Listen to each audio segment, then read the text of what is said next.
ആകുന്നു, ഖുർആൻ അല്ലാത്തതാകുന്നു. അതുകൊണ്ട് മൗലിദിന്റെ കിതാബ് കുലി നിർബന്ധമായ സമയത്ത്, നിസ്കരിക്കാൻ പാടില്ലാത്ത സമയത്ത് കൈകൊണ്ട് തൊടുന്നത് കൊണ്ടോ അതല്ലെങ്കിൽ കൈകൊണ്ട് എടുക്കുന്നത് കൊണ്ടോ അതിൽ നോക്കി ചെല്ലുന്നത് കൊണ്ടോ വിരോധമില്ല. അപ്പൊ മൗലിദ് ഓതണമെങ്കിൽ ഇവിടെ കാണാതെ അറിയണ്ടേ, ഹൈറുള്ള സമയത്ത് മൗലിദിന്റെ കിതാബ് തൊടാൻ പറ്റുമോ എന്നുള്ള ആ ഒരു ധാരണ പൊതുവിൽ പ്രിയപ്പെട്ട സഹോദരിമാരുടെ ഇടയിൽ വല്ലാതെ കിടന്ന് കളിക്കുന്നത് കൊണ്ടാണ് ഞാൻ ആമുഖമായി ഇനിയത് അടുത്ത തിങ്കളാഴ്ച വല്ല കാരണവശാലും ഈ ക്ലാസ് എടുക്കാൻ കൂടിയില്ലെങ്കിൽ വരാൻ പോകുന്ന വിശുദ്ധമായ ആ റബീഉൽ അവ്വലിൽ നമ്മൾ ഇങ്ങനത്തെ ഒരു തെറ്റായ ധാരണകൾ കാരണം ഈ നന്മകളൊക്കെയും ഒഴിവാക്കി വെക്കുന്ന ഒരു സാഹചര്യം ദൂരീകരിക്കണമെന്ന് ഈ സമയത്ത് എന്റെ ശബ്ദം ശ്രവിക്കുന്ന പ്രിയപ്പെട്ട സഹോദരിമാരോടും ശബ്ദം ശ്രവിക്കാത്ത സഹോദരിമാരുടെ ഭർത്താക്കന്മാരോടും ബന്ധപ്പെട്ട പുരുഷന്മാരോടും ഞാൻ ആ വിഷയം അറിയിക്കുന്നു. ആ ഒരു മസ്അല, ഈ ഒരു മസ്അല ഒന്നുകൂടി വിശാലമായി തിരിയാൻ ഞാൻ മറ്റൊരു മസ്അല കൂടി പറഞ്ഞ് തൽക്കാലം ഇല്ലാതെ അല്ലെങ്കിൽ കുലി നിർബന്ധമായ വ്യക്തികൾ ആ വിശുദ്ധമായ ഗ്രന്ഥം തൊടുന്നതിന്റെ നിയമത്തിൽ നിന്ന് തൽക്കാലം ഇന്ന് ഞാൻ മാറുകയാണ്. അത് നമ്മൾ രാവിലത്തെ ഫിഖിന്റെ ചർച്ചകളിലേക്ക് മാറ്റിവെക്കാം. ഏത് സ്കൂളിൽ നിന്ന് മദ്രസയിൽ നിന്ന് വരുന്ന പുസ്തകങ്ങളൊക്കെയും ബാഗും മുസാഫക്കും തൊടാൻ പറ്റുമോ എന്ന ചർച്ച. ഇപ്പൊ നമ്മൾ വളാഞ്ചേരി, ഞാൻ എന്റെ നാടിന്റെ അടുത്തുള്ള ഒരു ടൗൺ ഏരിയ ആയതുകൊണ്ട് വളാഞ്ചേരി ഉദാഹരണം എടുക്കുന്നു. ഇത് വളാഞ്ചേരിത്തെ മസാല മാത്രമല്ല എല്ലാ സ്ഥലത്തേക്കും ബാധകമാണ്. അപ്പൊ നമ്മൾ വളാഞ്ചേരി പോയി, വളാഞ്ചേരി ഇപ്പൊ ബുക്ക് സ്റ്റാളൊക്കെ ഉള്ള വലിയ, അങ്ങനെ വളാഞ്ചേരി പോയി പല സാധനങ്ങളും നമ്മൾ വാങ്ങി. കുട്ടികൾക്ക് മദ്രസയിലേക്കുള്ള നോട്ട്ബുക്ക് വാങ്ങി, വേറെന്തൊക്കെയോ സാധനങ്ങൾ വാങ്ങി. കൂട്ടത്തിൽ ഭാര്യ പറഞ്ഞിരുന്നു എന്ത്, ഒരു നമ്മുടെ വീട്ടില് ഒരു 30 ജുസുള്ള മുസാഫ് ഇല്ല, ഉള്ള മുസാഫ് ആ ചെറിയ മുസാഫാണ്, അതിൽ നിക്ക് ഓതാൻ സാധ്യമല്ല. അതുകൊണ്ട് നിങ്ങൾ വളാഞ്ചേരിന്ന് ആ തിരൂരങ്ങാടി ബുക്ക് സ്റ്റാളിൽ റസ്മുസ്മാനിയുടെ വലിയ മുസാഫ് കാണാം. അപ്പൊ നിക്ക് എന്ത് ചെയ്യാ, നോക്കി ഓതാനൊക്കെ ഒരു സൗകര്യമാണ്, ഒരു മുസാഫും കൊണ്ടാണ് തോന്നാം. പല ഭർത്താക്കന്മാരും കുറച്ചൊക്കെ അള്ളാഹുവിനെ പേടിയുള്ള മൂമിനെ, ഞാനെങ്ങനെ മുസാഫ് ഓതും കയ്യും വീശി വരും. അങ്ങനെ നോക്കുമ്പോ എവിടെ മുസാഫ് ഞാൻ വാങ്ങിയില്ല, നിക്ക് ഓലുണ്ടായില്ല, ഓലുണ്ടാക്കാൻ പറ്റിയ സ്ഥലവും കിട്ടിയില്ല, അതുകൊണ്ട് ഞാൻ മുസാഫ് വാങ്ങാതെ പോന്നൂന്നാണ്. എന്നാൽ അവിടെ മസാല എന്താ, നമ്മൾ മുസാഫ് അല്ലാത്ത കുറെ ചരക്കുകൾ എന്ന് പറഞ്ഞാൽ വണക്കൽ മീനും പച്ചക്കറിയും വാങ്ങിയിട്ട് അതിന്റെ ഇടയിൽ മുസാഫ് വെക്കാനല്ല ഈ പറഞ്ഞതിന് ഉദ്ദേശത്തോ. അങ്ങനെ ആയാൽ പറ്റുമെന്ന് അത് വേറൊരു ചർച്ച. നമ്മൾ വളാഞ്ചേരി മാർക്കറ്റ് പോയി കുറെ ഉണക്കൽ മീനും ഈച്ചപ്പൊരിയും കുറെ പച്ചക്കറിയും പിന്നെന്താണ് കുറച്ച് പച്ച മാംസവും എല്ലാം വാങ്ങി, അതൊരു ചരക്കാണ്, അതൊരു വീട്ടു ചരക്ക് തന്നെയാണ്.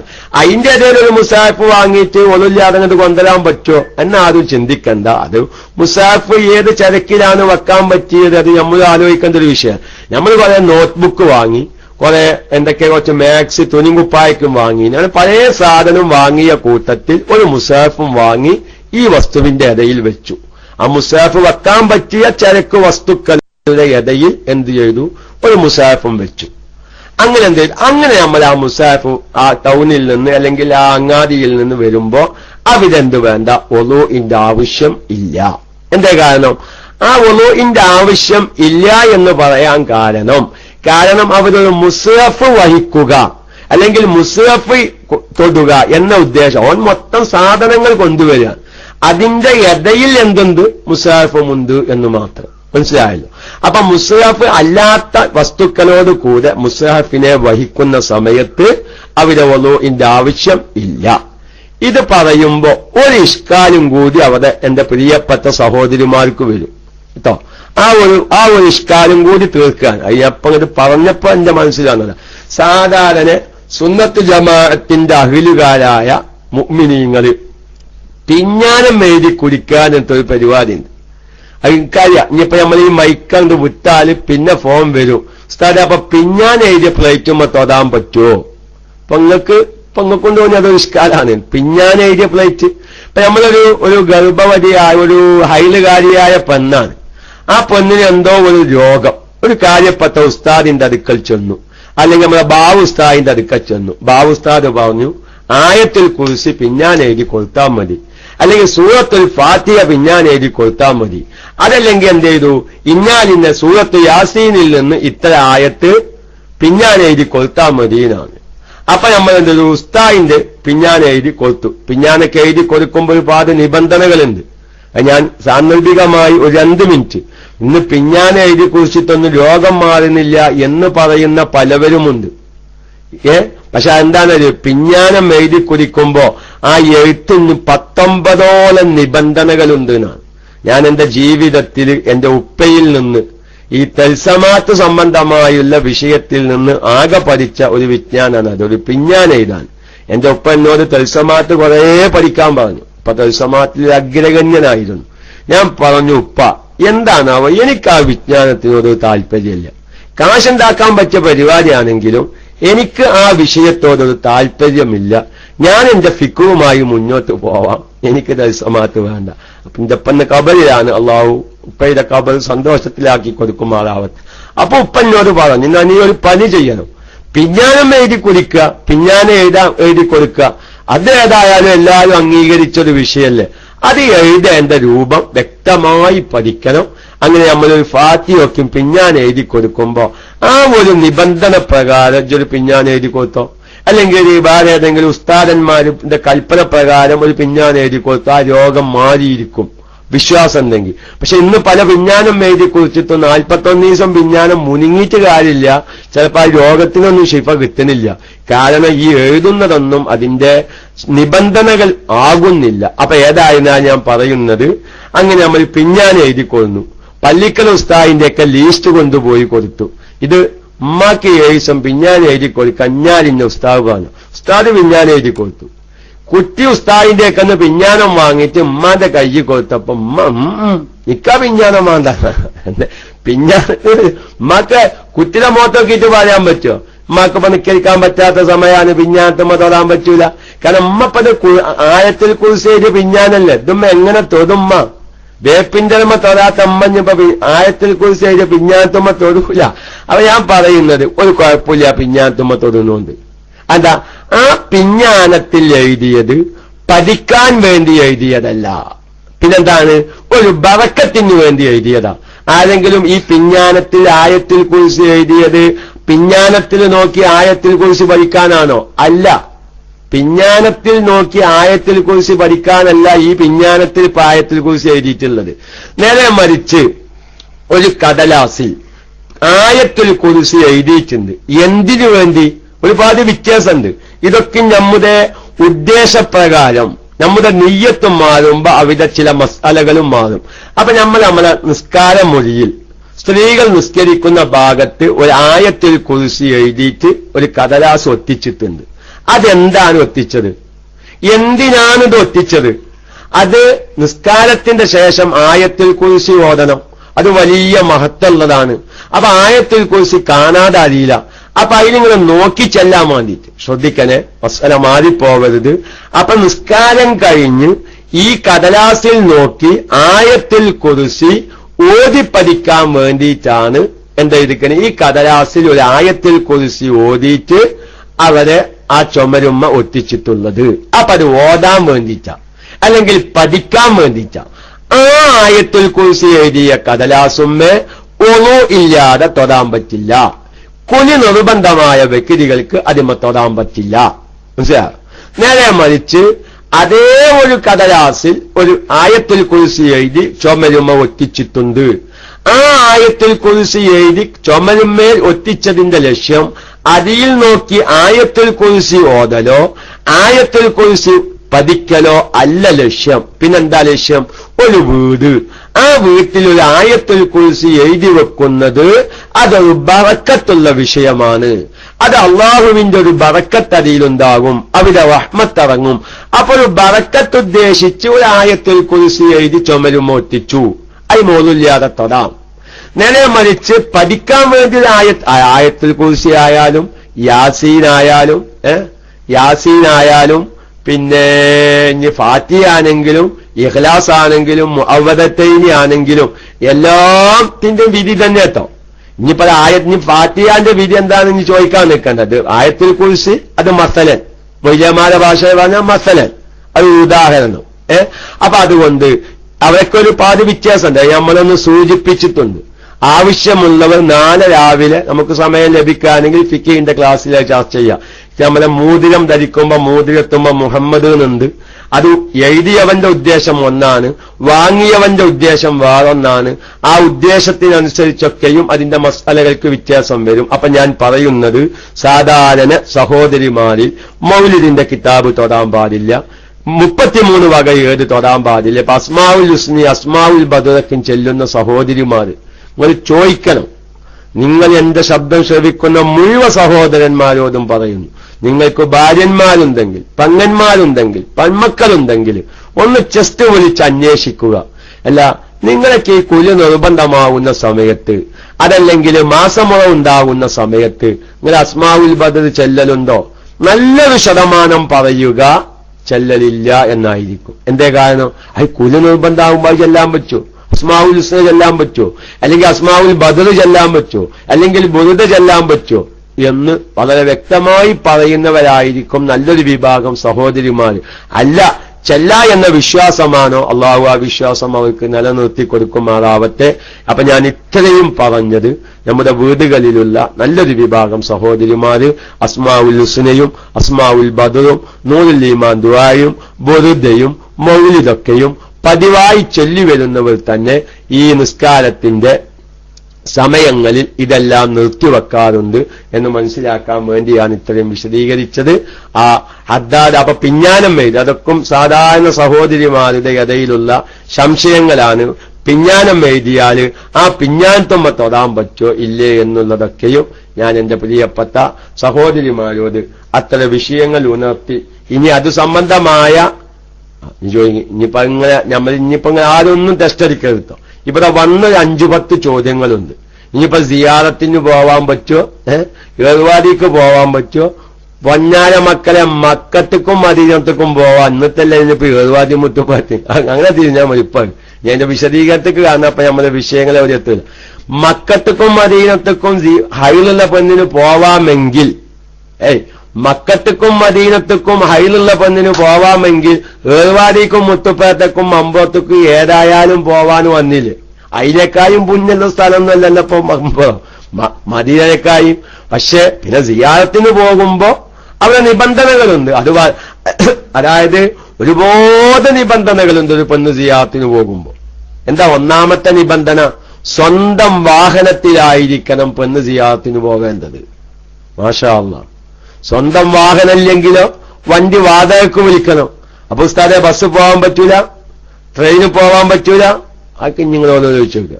എന്താ ഇപ്പൊ നമ്മളൊക്കെ സിയാറത്ത് യാത്ര അങ്ങോട്ട് പോവുക അജ്മീർക്ക് ഫാമിലി സഹിതം.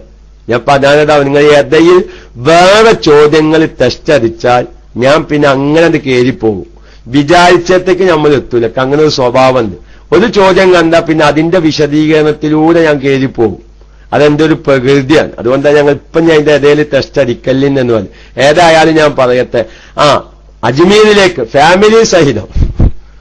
ഇപ്പൊ എനിക്കൊക്കെ എന്റെ ഭാര്യയിലേക്ക് പോവാൻ കമ്പല്ലാത്ത സ്വന്തം കാറുള്ള കാലത്ത്, അല്ലെങ്കിൽ സ്വന്തം വണ്ടി വാടകയ്ക്ക് വിളിക്കാൻ സാധിക്കുന്ന സാധനം. അപ്പൊ ഞാൻ ആരാവണം? ഞാൻ ദൈവതാവണം? എനിക്ക് ബൈക്കും പോലും വിടാൻ അറിയില്ല, പിന്നെ എങ്ങനെ കാറ് വിടുക? അത് മറ്റൊരു ചർച്ചയാണ്.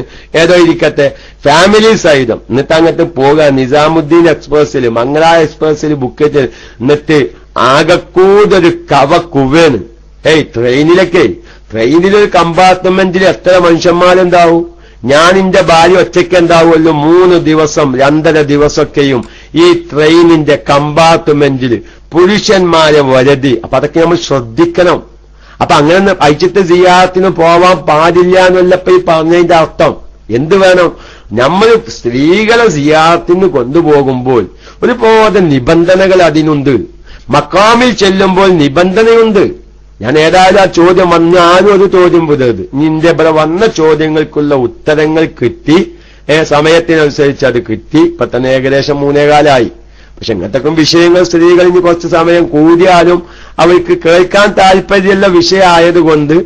പക്ഷെ ഞങ്ങൾ അജ്മീർ യാത്ര മുടക്കല്ലേ ഉസ്താദെ, ഞങ്ങൾ പോവാൻ തീരുമാനിച്ച ടിക്കറ്റ് വരെ ബുക്ക് ചെയ്തിരിക്കുന്നു, നിങ്ങളത് കല്ലത്താക്കല്ലേ എന്നും ചിന്തിക്കുന്നവരുണ്ടാവും. ഞാൻ പറയട്ടെ, സിയാറത്തിനൊക്കെ പോയി യാറം മൂതാൻ പോവുക, പുതിയാപ്പള ഗൾഫിൽ, എന്നിട്ട് കുത്തിനേറ്റ് യാറം മൂതാൻ പോവുക, ഏത് മക്കാമിലായാലും ശരി. എന്നിട്ട് ആ യാറത്തിലുള്ള മൊല്ലാക്ക കുത്തിന്റെ തലയിൽ കൈ വെച്ചു കൊടുക്കുന്നു. മൊല്ലാക്കാന്റെ നേരെ മുമ്പിൽ മുഖം പോലും മറക്കാതെ, ശരീരത്തിന്റെ മിക്ക ഭാഗങ്ങളും മറക്കാതെ കുത്തിയെ യാറം മൂതാൻ വേണ്ടി അന്യ മൊല്ലാക്കാന്റെ മുമ്പിൽ നിന്നു കൊടുക്കുന്നു. പ്രിയപ്പെട്ട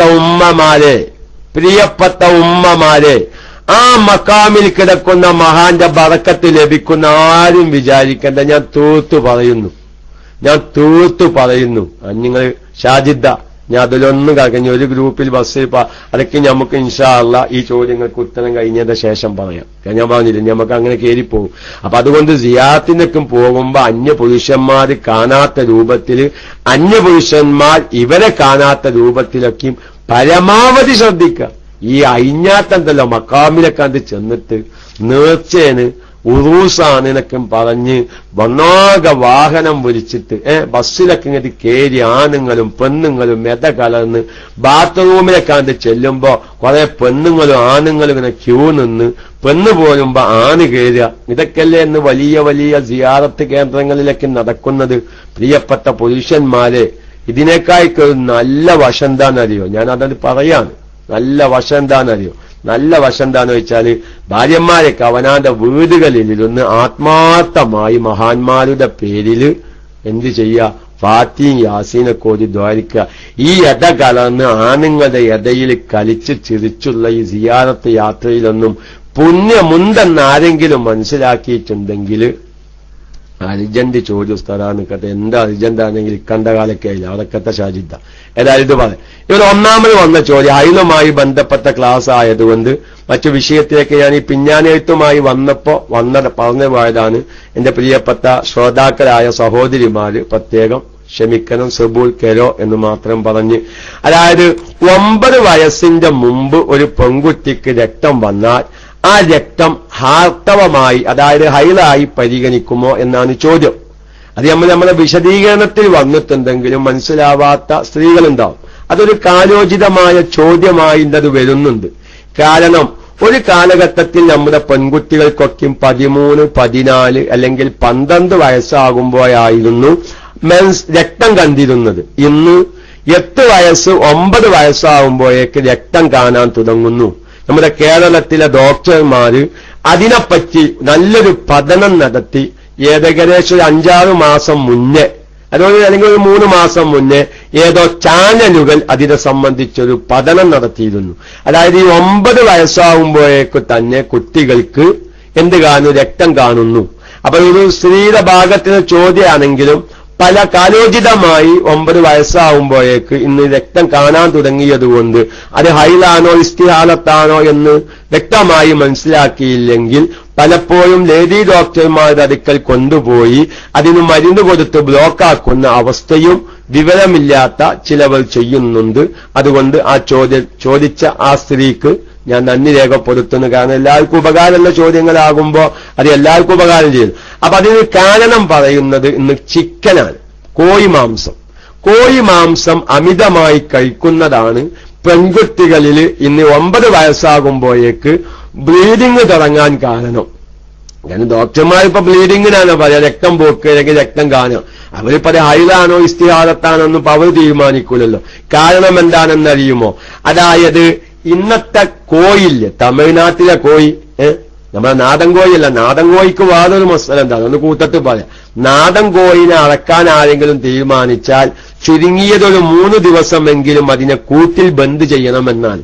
കാരണം ഈ നാടൻ കോഴികൾ കാഷ്ടം തിന്നും, പല കരിക്കുന്ന ഞാഞ്ഞൂല് പോലത്തെ പലതും തിന്നും. അപ്പൊ അത് തിന്ന ഉടനെ അറക്കുന്നതിനേക്കാൾ ഏറ്റവും സേഫ്റ്റിയും നല്ലതും ഒരു 1, 2, 3 ദിവസം അതിനെ ബന്ദ് ചെയ്യുക. എന്നിട്ട് ആ തിന്നതിന്റെ എഫക്റ്റ് ശരീരത്തിൽ നിന്ന് പോയതിന് ശേഷം അതിനെ അറക്കുക. അപ്പൊ നിങ്ങൾക്ക് ഇഷ്കാലുണ്ടാവും, ഉസ്താദെ അലിയാക്ക വന്നാൽ 3 ദിവസം നിൽക്കൂലല്ലോ, പിറ്റേ ദിവസം തന്നെ പോകൂല, അപ്പൊ രാവിലേക്കൊക്കെ കോഴിനെ അറക്കാൻ പറ്റുമല്ലോ. അത് അതിന്റെ ഒരു നല്ല വശമാണ്, അല്ലാതെ ഖറാഅത്തും സുന്നത്തും എന്നൊന്നല്ല ഈ പറഞ്ഞത്. ഇരിക്കട്ടെ. അപ്പൊ ഞാൻ പറഞ്ഞത് ഈ കോഴി ഇന്ന് ചില്ലറ ദിവസങ്ങളെ കൊണ്ട് ഹോർമോൺ പ്രത്യേകമായ ഇഞ്ചക്ഷൻ കൊടുത്തിട്ടാണ് ഈ കോഴികളെ വളർത്തിയെടുക്കുന്നത്. ഇഞ്ചക്ഷനിലൂടെയാണ്. അപ്പൊ ഈ വളരെ ഇങ്ങനത്തെ ഇഞ്ചക്ഷൻ അടിച്ച കോഴികൾ തിന്നൽ അധികരിക്കുന്ന കാരണത്താൽ, കോഴി മാംസം ചിക്കൻ തീറ്റ അധികരിച്ച കാരണത്താൽ ഇന്ന് പെൺകുട്ടികളിൽ പെട്ടെന്ന് ആർത്തവം അഥവാ രക്തം കാണൽ തുടങ്ങുന്നുണ്ട് എന്ന് അത് സാന്ദർഭികമായി എല്ലാവരും മനസ്സിലാക്കേണ്ട ഒരു വിഷയമാണ്. എന്താണ് അപ്പോൾ ഉസ്താദെ അതിന്റെ ഇറച്ചിയും കുറയൂലെ?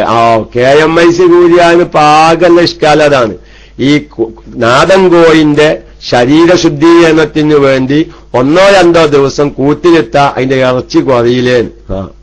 ഇറച്ചി കുറയും. ഞാനിപ്പോ എന്റെ പറയിപ്പിക്കണ്ട, നമുക്ക് പിന്നെ പറയാം.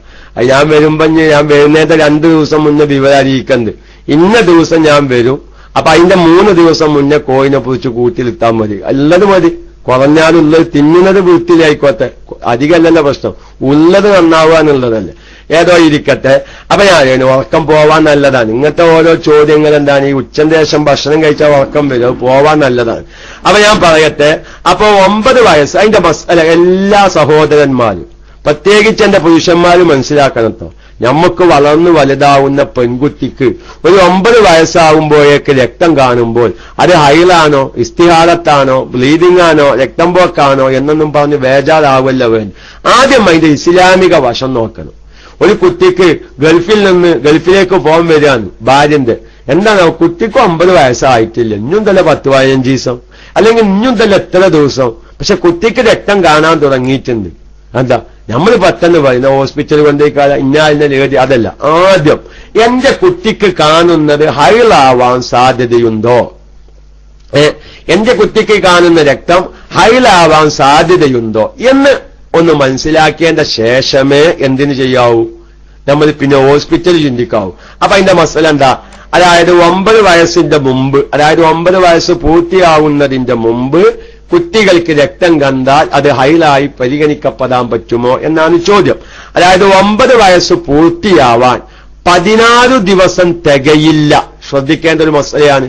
അത് ഈ 9 വയസ്സ് പൂർത്തിയാവേണ്ടത് ഹിജ്റ വർഷം കൊണ്ടാണ്. ഇന്ന് നമുക്ക് പറ്റിയ ഏറ്റവും വലിയൊരു അബദ്ധം വേറെ കിടക്കുന്നുണ്ട്. നമുക്ക് ഒരു കുട്ടിയുടെയും ഹിജ്റ വർഷപ്രകാരം എത്ര വയസ്സ് എന്ന് അറിയുന്ന രക്ഷിതാക്കന്മാർ വളരെ ദുർലഭമാണ്. അത് ദുർലഭമാണ് എന്നതിന്റെ അടയാളമാണ് എന്ത്?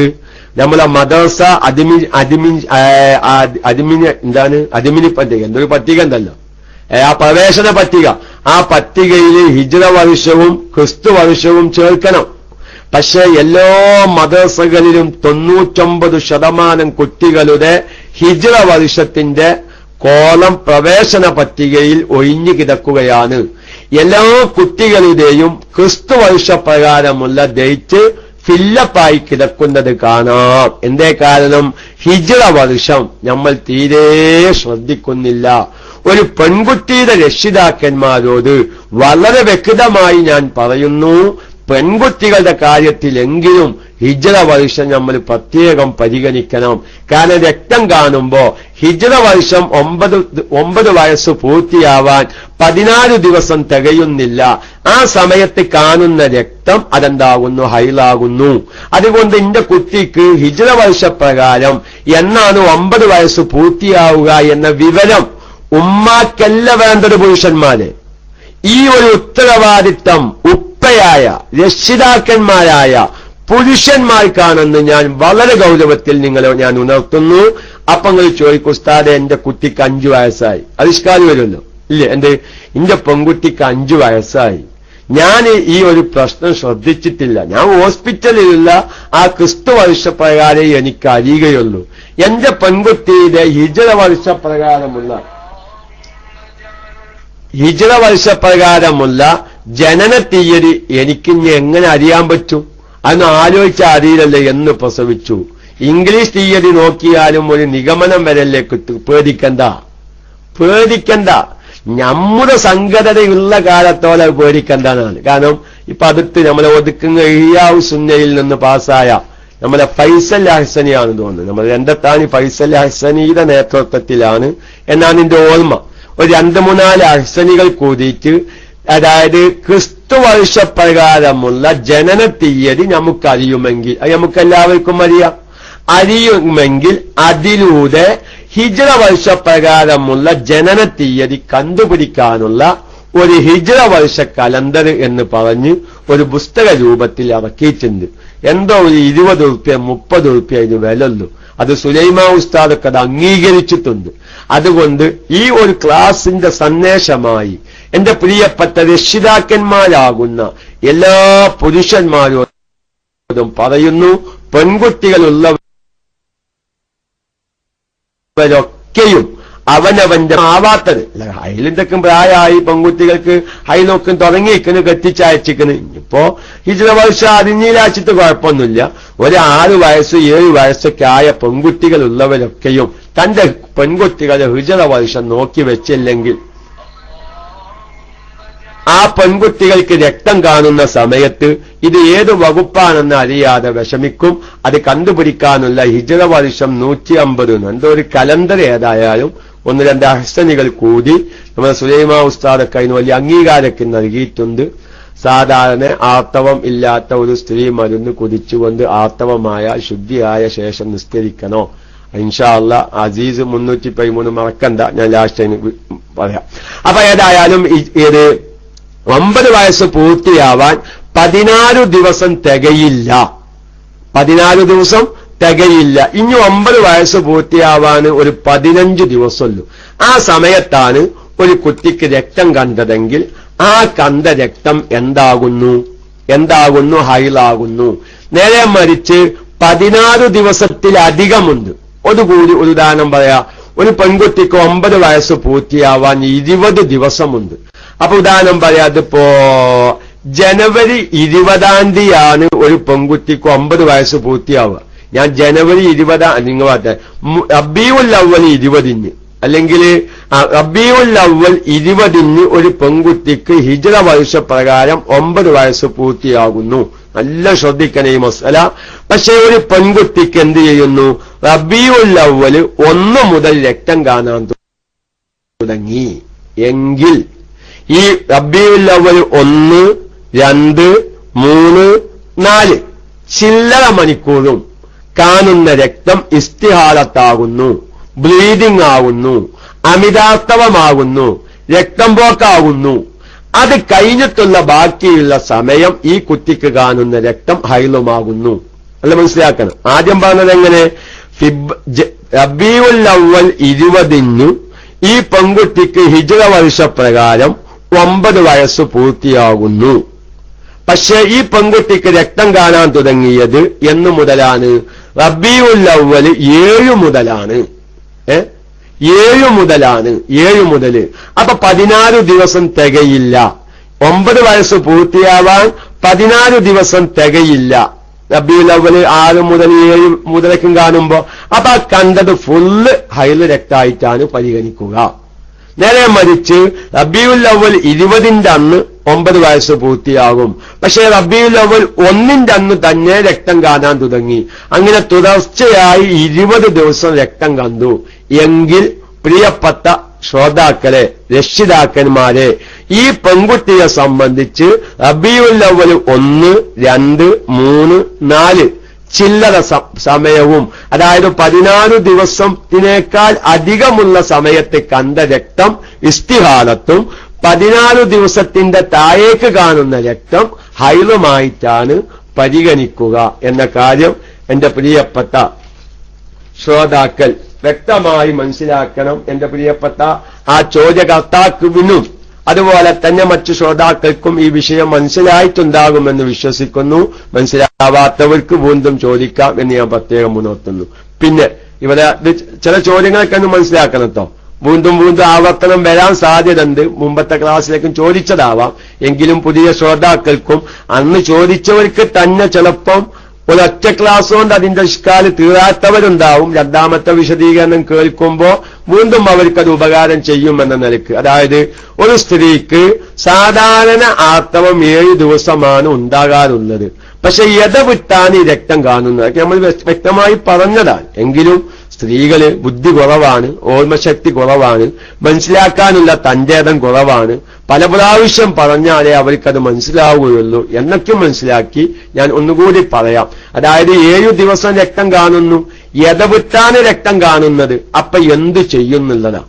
അത് വളരെ വ്യക്തമായി എല്ലാ സ്ത്രീകളും മുമ്പൊക്കെ ഉണർത്തിയതുപോലെ ആ ചോദ്യം ചോദിച്ച ആ സഹോദരിക്ക് വേണ്ടി ആ സഹോദരിയോടും പറയാനുള്ളത്, ഇടവിട്ട് കാണുന്ന രക്തം 24 മണിക്കൂർ തികഞ്ഞാൽ അത് ഹൈല രക്തം. അതിന്റെ തുടർച്ചയായി 24 മണിക്കൂറല്ല, ആകെ കാണുന്ന രക്തം 24 മണിക്കൂർ തികഞ്ഞു.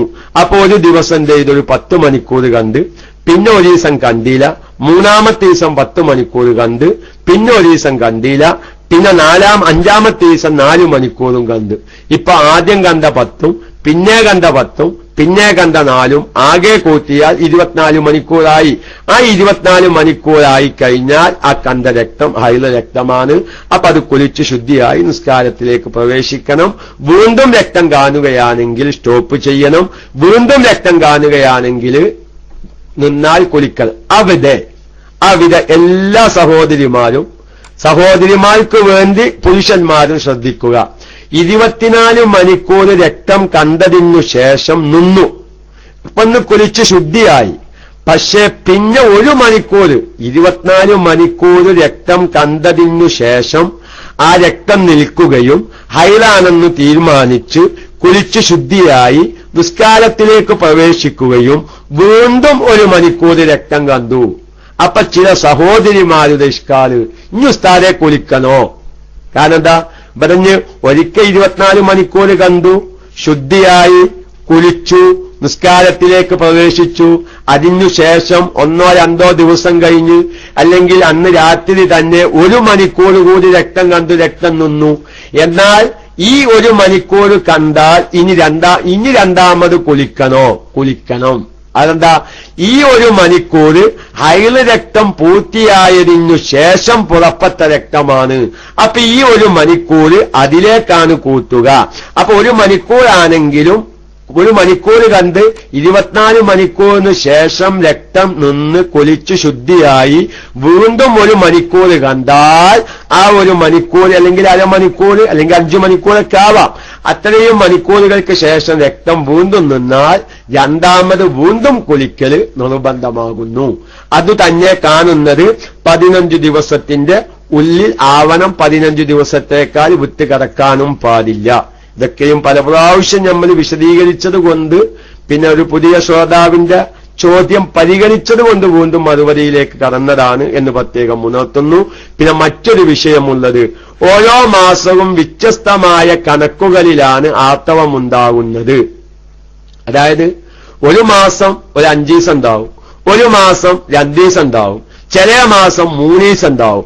ഇങ്ങനെ വ്യത്യസ്തമായ കണക്കുകളിൽ ഒരു രക്തം കാണുകയാണെങ്കിൽ അതിന്റെ വിധി എന്താണ്?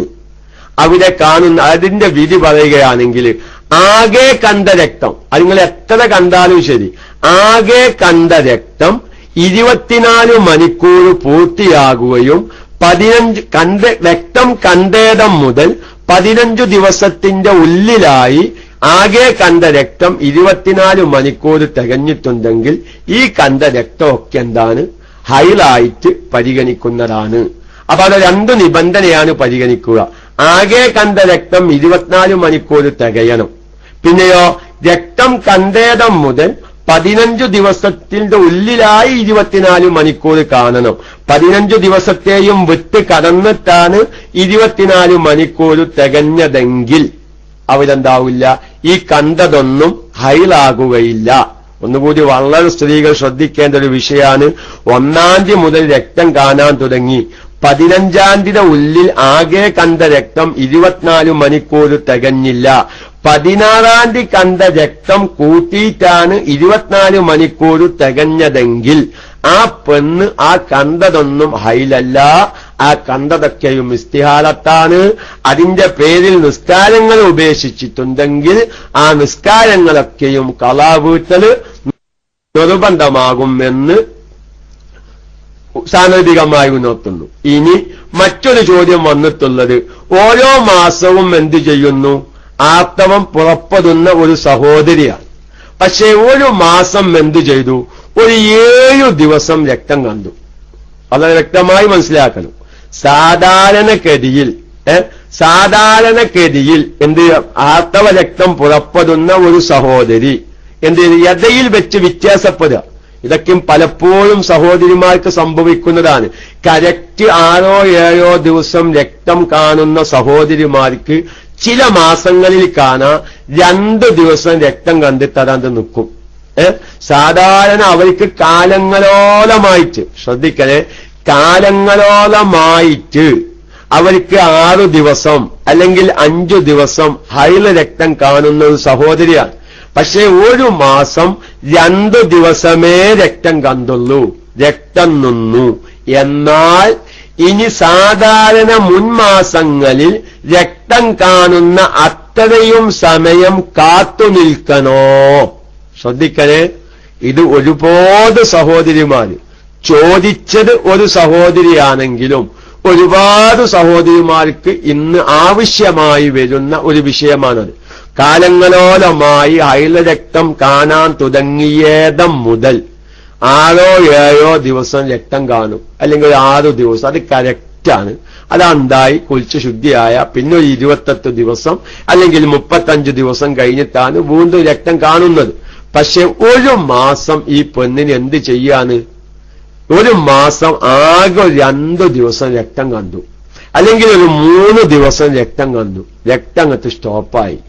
എന്നാൽ നല്ലൊരു വിഭാഗം സഹോദരിമാര് അവിടെ കുളിക്കുന്നില്ല. പിന്നെ അവരെന്താ ചെയ്യുന്നത്? ഇത്രയും കാലം 6 ദിവസമാണല്ലോ രക്തം കണ്ടിരുന്നത്, പിന്നെ എന്തേപ്പോ ഈ മാസം ഇങ്ങനെ ആയത്?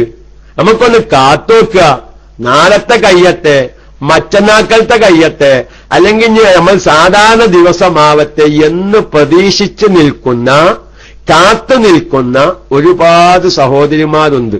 ഇത് കാത്തു നിൽക്കേണ്ട വിഷയമല്ല. 22 ദിവസം രക്തം കണ്ട് നിന്നാൽ 24 മണിക്കൂർ തികഞ്ഞു എന്ന് ഉറപ്പായില്ലേ?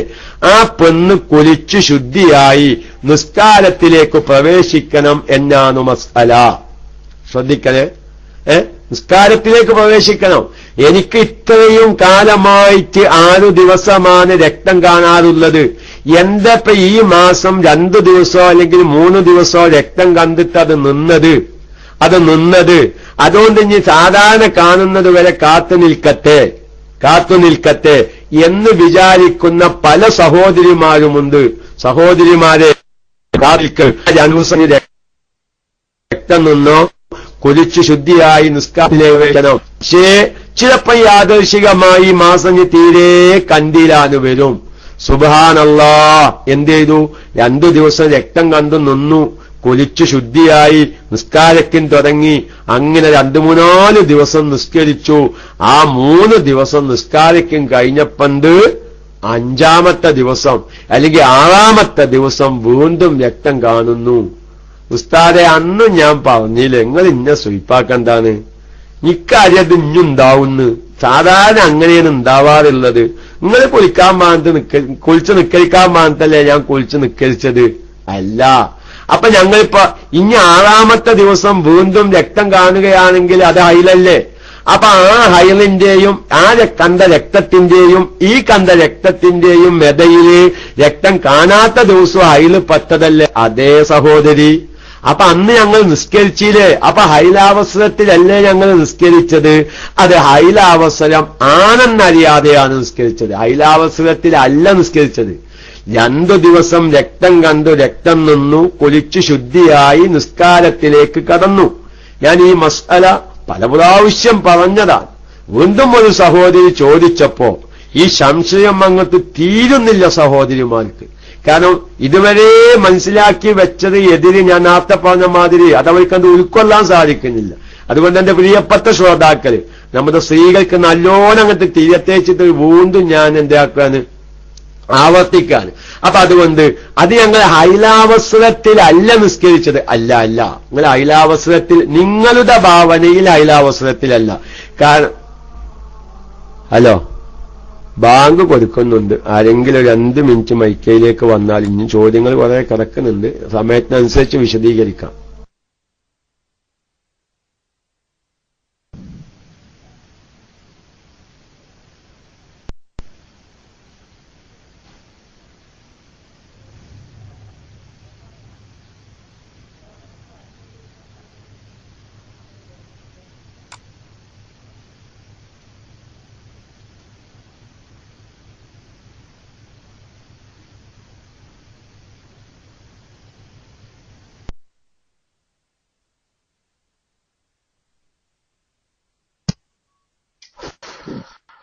അസ്സലാമു അലൈക്കും വറഹ്മത്തുള്ളാഹി. എല്ലാവരും ക്ഷമിച്ചിരിക്കുക, മൈക്കിലേക്ക് ചാടി ഇങ്ങനെ ഇരിക്കല്ലേ. ബാങ്കിന്റെ കഴിഞ്ഞ ഉസ്താദ് വരും. എന്റെ സൗണ്ട് കേൾക്കണില്ലേ? ഇൻഷാ അല്ലാഹ്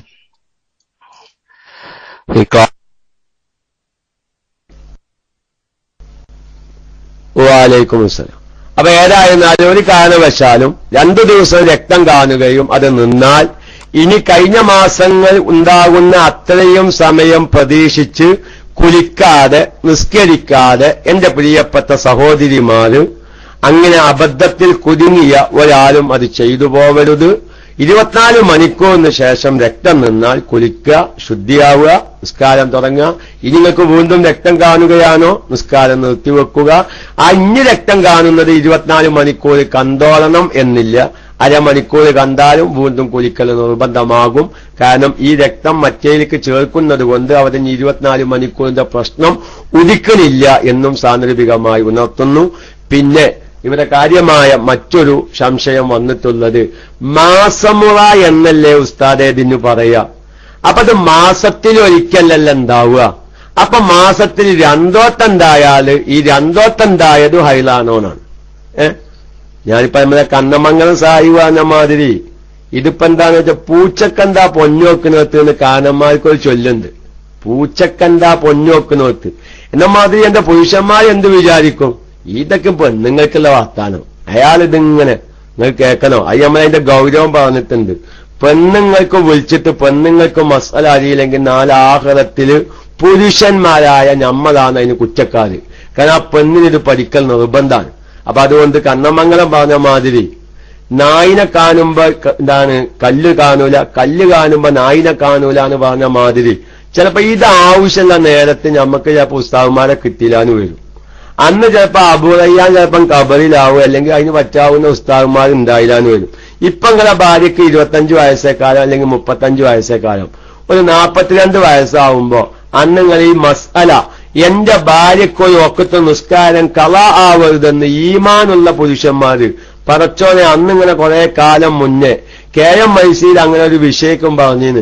അന്ന് ഞങ്ങൾ വിചാരിച്ച അയാൾക്ക് പിരാന്തായിട്ട് എന്തൊക്കെയോ വിളിച്ചു പറയാന്. പക്ഷെ അയാൾക്ക് പിരാന്തെന്നല്ല, അയാൾ പറഞ്ഞതൊക്കെ ഇപ്പൊ സത്യമായിരുന്നു. ഇപ്പൊ എന്റെ ഭാര്യക്കത് ആവശ്യമായി എന്ന് വരുന്നൊരു കാലം ഉണ്ടാവും. അള്ളാഹു തആല ആവശ്യമുള്ള നേരത്തെ ഉപയോഗിക്കാനുള്ള തൗഫീഖ് അള്ളാഹു നൽകുമാറാവട്ടെ. അപ്പൊ ഏതായിരുന്നാലും ആ ഒരു സംശയം കൂടി പറഞ്ഞു വേറെ ഒന്ന് രണ്ട്, അതായത് അതൊക്കെ നമ്മുടെ സ്ത്രീകളുടെ ഇടയിൽ ഇങ്ങനെ അഡിക്റ്റായി കിടക്കുന്ന മാസമുറ എന്ന് പറഞ്ഞാൽ നമുക്കറിയല്ലോ. 1-ാം മുറ, 2-ാം മുറ, 3-ാം മുറ എന്നൊക്കെ പറയും പോലെ അതിന് ഓരോ സ്റ്റെപ്പാണല്ലോ. അപ്പൊ മാസമുറ എന്ന് പറഞ്ഞാൽ മാസത്തിലൊരിക്കല്ലേ. അപ്പൊ മാസത്തിൽ 2 വട്ടം ഉണ്ടായാൽ 2 വട്ടം ദഹയിലാണോ? അവിടെയാണ് അവരെന്റെ പ്രിയപ്പെട്ട സഹോദരിമാര് വ്യക്തമായി മനസ്സിലാക്കേണ്ടത്. ഒരിക്കൽ 24 മണിക്കൂർ രക്തം കണ്ടു, 15 ദിവസത്തിന്റെ ഉള്ളിലായിട്ടോ 3 ദിവസത്തിലായിട്ടോ ഒറ്റ ദിവസത്തിലായിട്ടോ 24 മണിക്കൂർ രക്തം കണ്ടു നിന്നു.